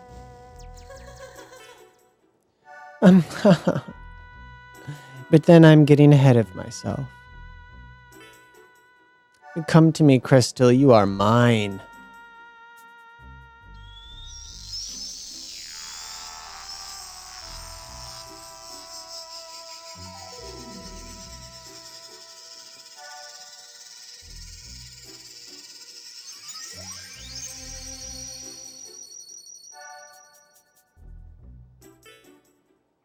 Sweet, sweet Belnard. What a dumbass name. Belnard. Belnard. Sounds like a fucking loser. Soon all your woes will be a distant memory. Your loyal servant, Rakshasa, shall deliver the very thing you seek into your willing hand.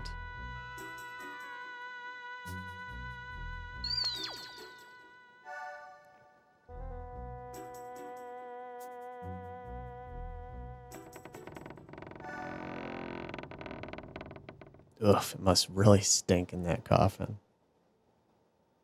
I'm surprised they didn't show like a green cloud fucking escape from it. The memory of that woman's idiocy makes me laugh even today. But for the kindness of dumb wenches, I would not stand as executioner before you today. Damn. Now that I've answered your question, daughter of Chorus, would you be so kind as to die gracefully?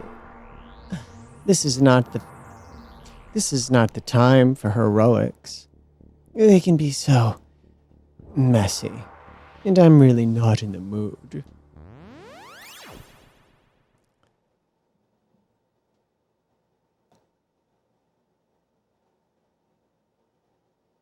Ugh, looks like an idiot.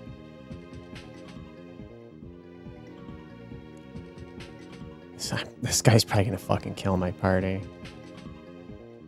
Let's see here, what do I have?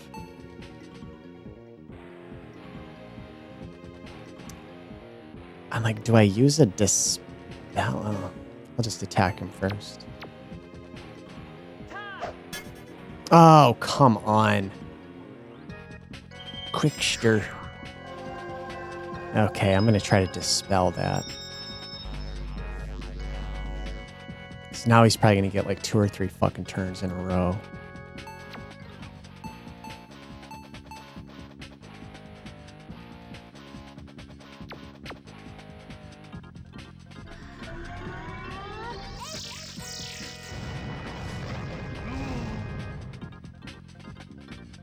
It's not bad.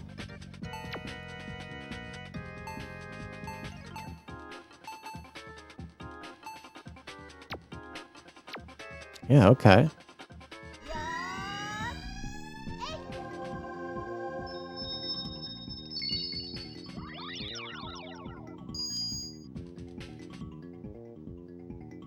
Oh, he's doing it again. Alright, give me my turn now so I can dispel that shit.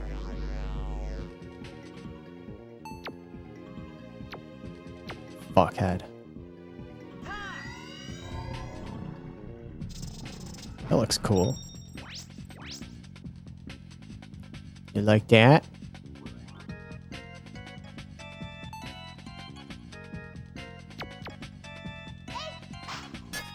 Oh my god.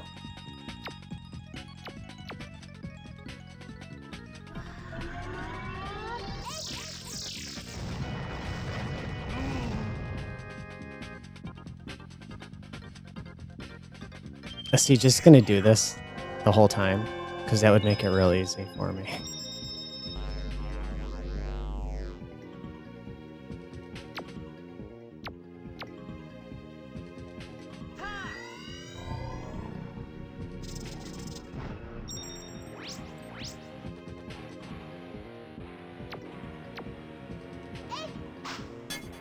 Fuck you! What the fuck? Alright, I'm gonna use my wind magic on him next. I'm done with that shit.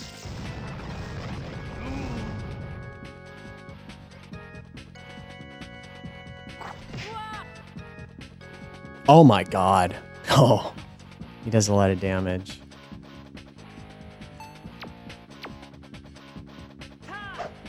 Oh!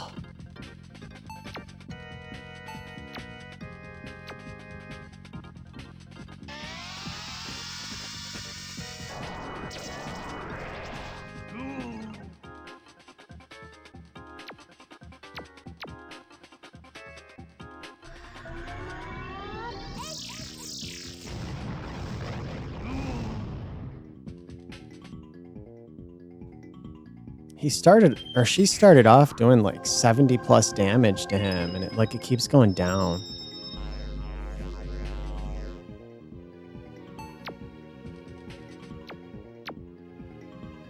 If I can just like kind of trick him into using his Invigorate, or whatever the fuck that thing was, Quickster. If I can get him to keep using Quickster and then dispelling it, I can prevent him from attacking me.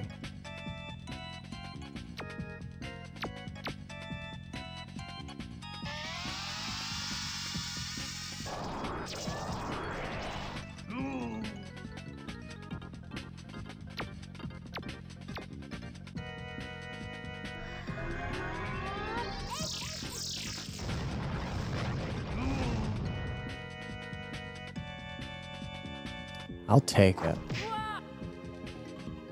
Oh, wow. Oh, my God. Oh, my God.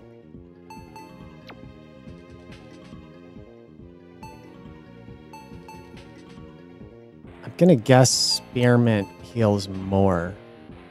Let's use it.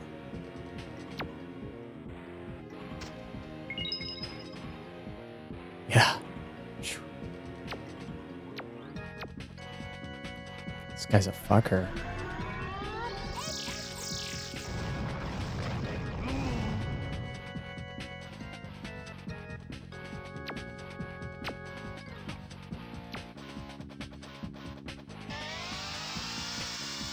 Like, I don't remember how much damage he takes. Like, I feel like he takes way more damage than you'd think, and this goes on for a long fucking time. But maybe I'm misremembering it.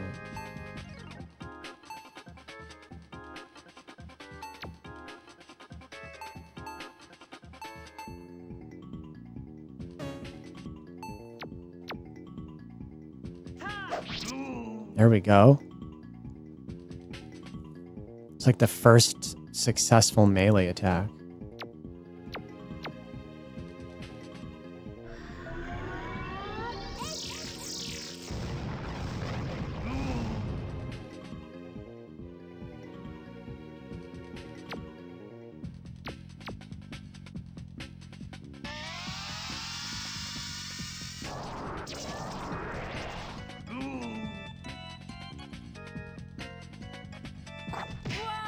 Damn. Oof.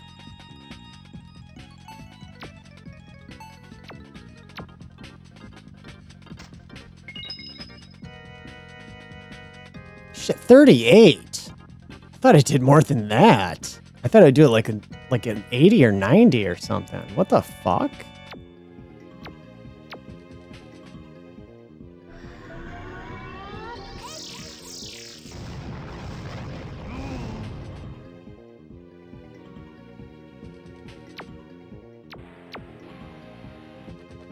I'm just gonna use magic because he's gonna block my melee attacks like 9 times out of 10.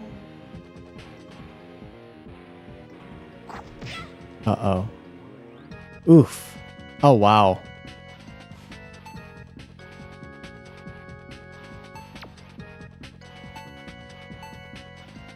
Man.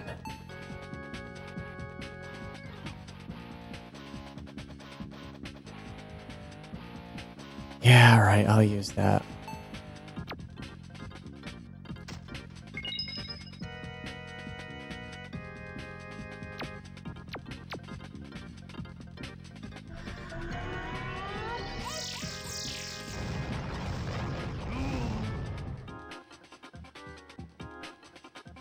Man, I'm not doing very much damage to him.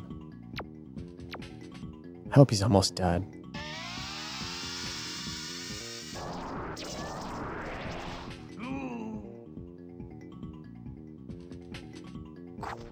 Uh-oh.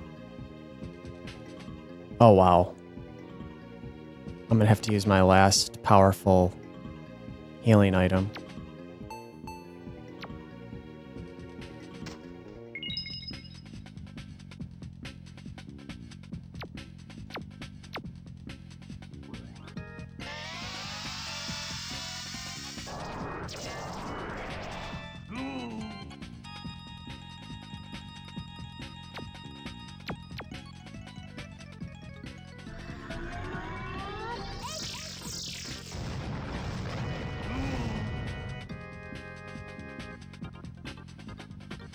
Fuck. Oh my god.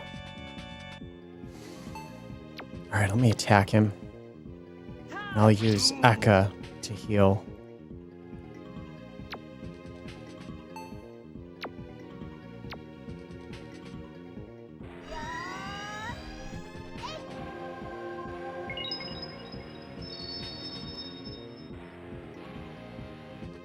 It's not bad.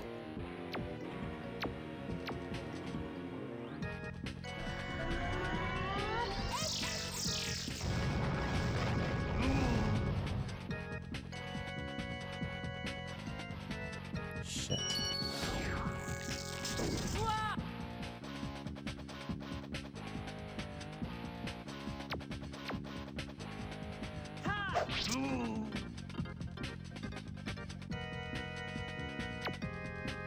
Yeah, I'll just use this again. If I can get to Eka in time, I'll have her heal Pike. This guy has to be almost dead. Oh shit. Hell yeah, I got him. Ah, okay.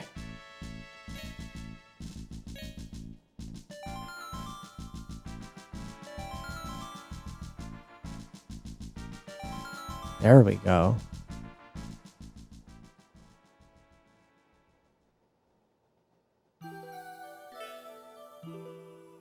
Hooray! We did it! Now Kindness and the others will be able to... No, Eka, I'm afraid Kindness won't. When Kindness stayed behind, I know that he was willing to... Leos, you knew that, and you still... Stand there awkwardly. That's probably what I would do. Put a hand on her shoulder. I mean, if I did that, she'd probably fucking slap me. Don't fucking touch me. So it's like your only real option would be stand there awkwardly. But I'll in the game, I'll do it.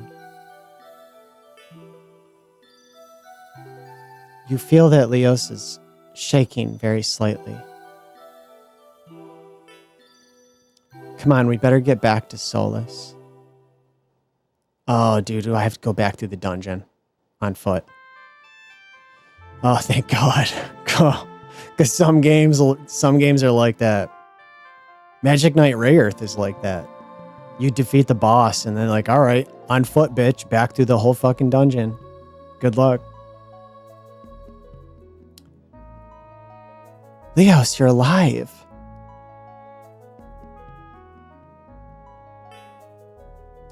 Of course. I'm just glad to see that you're both okay.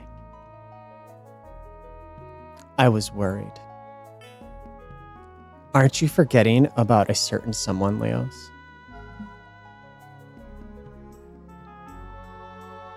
Huh? Come on, everybody, let's return to the sanctuary.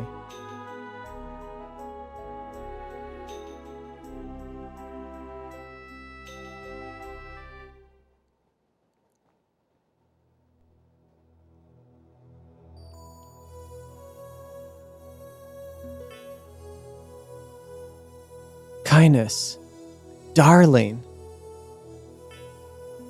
Leos, you look wonderful. Don't just stand there.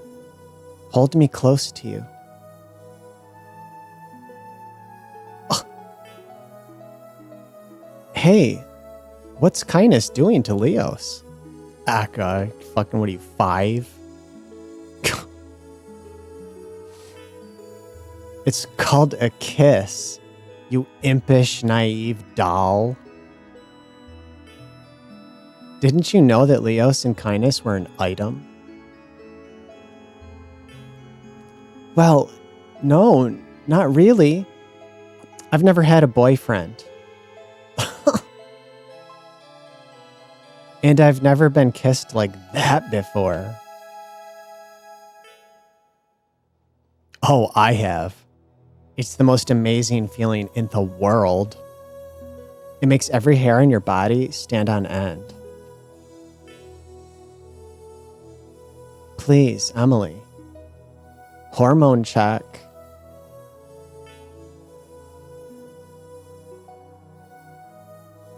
How did you survive? Our skills are more advanced than we thought at first. We were never in danger. Oh, get the hell out of here. Bullshit. A peddler by the name of Lulu Salaban came to the sanctuary. She gave us what she said was a sleeping powder. It worked instantly on every Memnock we dusted. Put them right to sleep. Sorry I fibbed. I guess I wanted to impress you. Pike.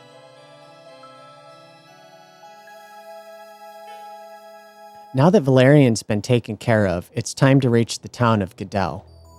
We need to find Guy. I don't want those people encased in cold stone a moment longer than necessary. You're leaving us again, Leos? But you've only been here a few minutes. I have to go, Emily. You know I do. This encounter with Valerian reminded me just how precious life is. And I can save the lives of dozens by finding Guy. I'm still recuperating from Karsh's bite, so I can't come. I'll stay here and make Emily and Maya miserable. It'll be more fun anyway. What? You're staying here? Which means you'll be subjecting both of us to high-impact aerobics each and every morning. We'll be sweating to the saints.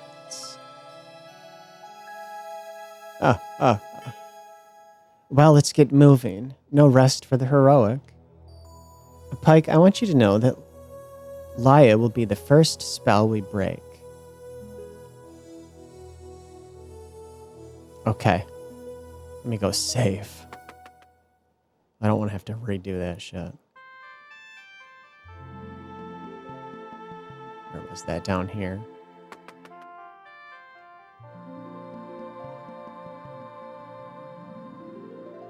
It's a nice looking town. It's kind of chill and peaceful.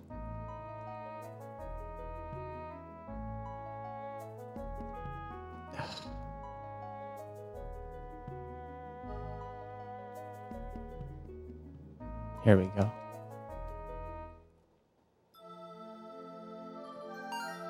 Vamp Castle. Like I said, there's a ton of shit I probably missed, all kinds of items, but who fucking cares? I've never really been one to give too much of a shit about getting every single item in any game I play. You know, that's just, it doesn't feel good to do that. It's dumb. It's fucking stupid.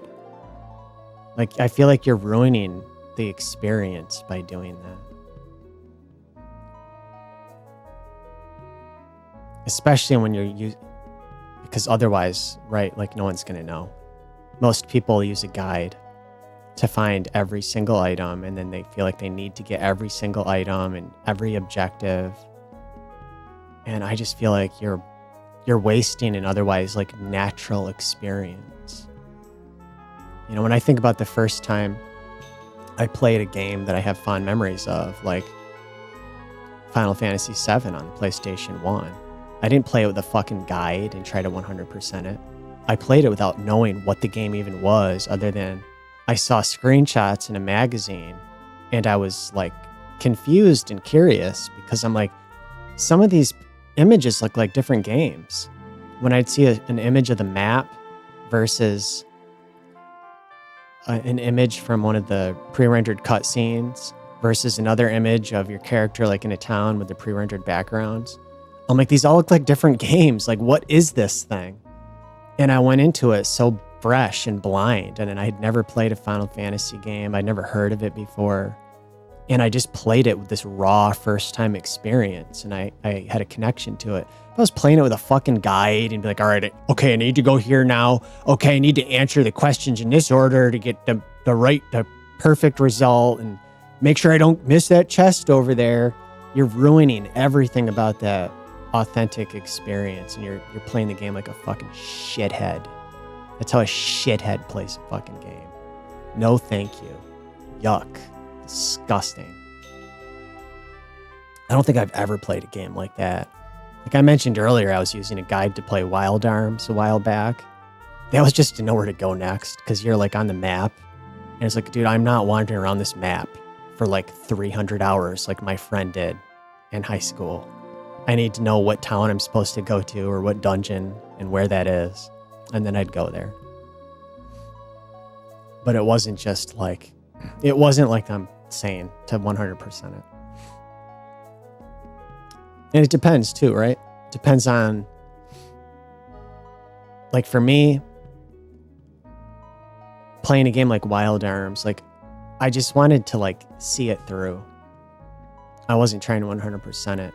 And I also wasn't trying to spend like 300 hours playing it. And even then I couldn't even do it because I'm like, after 80 hours, it was like, yuck. I'm sorry, this just is not... I don't want to say it's not good enough. It's a good game, but it's just from such an archaic like design philosophy that I started finding it miserable to play. One of these days, I may try to play it again because there were definitely parts of it I really did like. But fucking A. Fuck, that game is long as fuck. It is long. Final Fantasy VII I've played through a couple of times, and I've never used a guide. I don't own a guide, and I've never felt like I needed to use a guide. I just play through it. And if I see something in the environment, like a secret or whatever, I try to get it. Otherwise, I just keep going forwards with it, and I don't worry about it. Like, I've never tried to defeat all the weapons. You know, I'll try one, and if it just like wrecks me, I'm like, all right, fuck this. Fuck off. This isn't fun. Get the hell out of here. I just don't have the desire. There's like certain things I'll engage with that take extra effort. Like, I remember finding this materia on a sunken ship or something that allowed you to have like, I think it allows you to attack multiple times in a row. I think up to 4 times. If you level it up all the way, you can, I think it lets you attack up to 4 times in one turn. And I put in the effort to level that up because it gives you such an advantage. Like, I'll do something like that.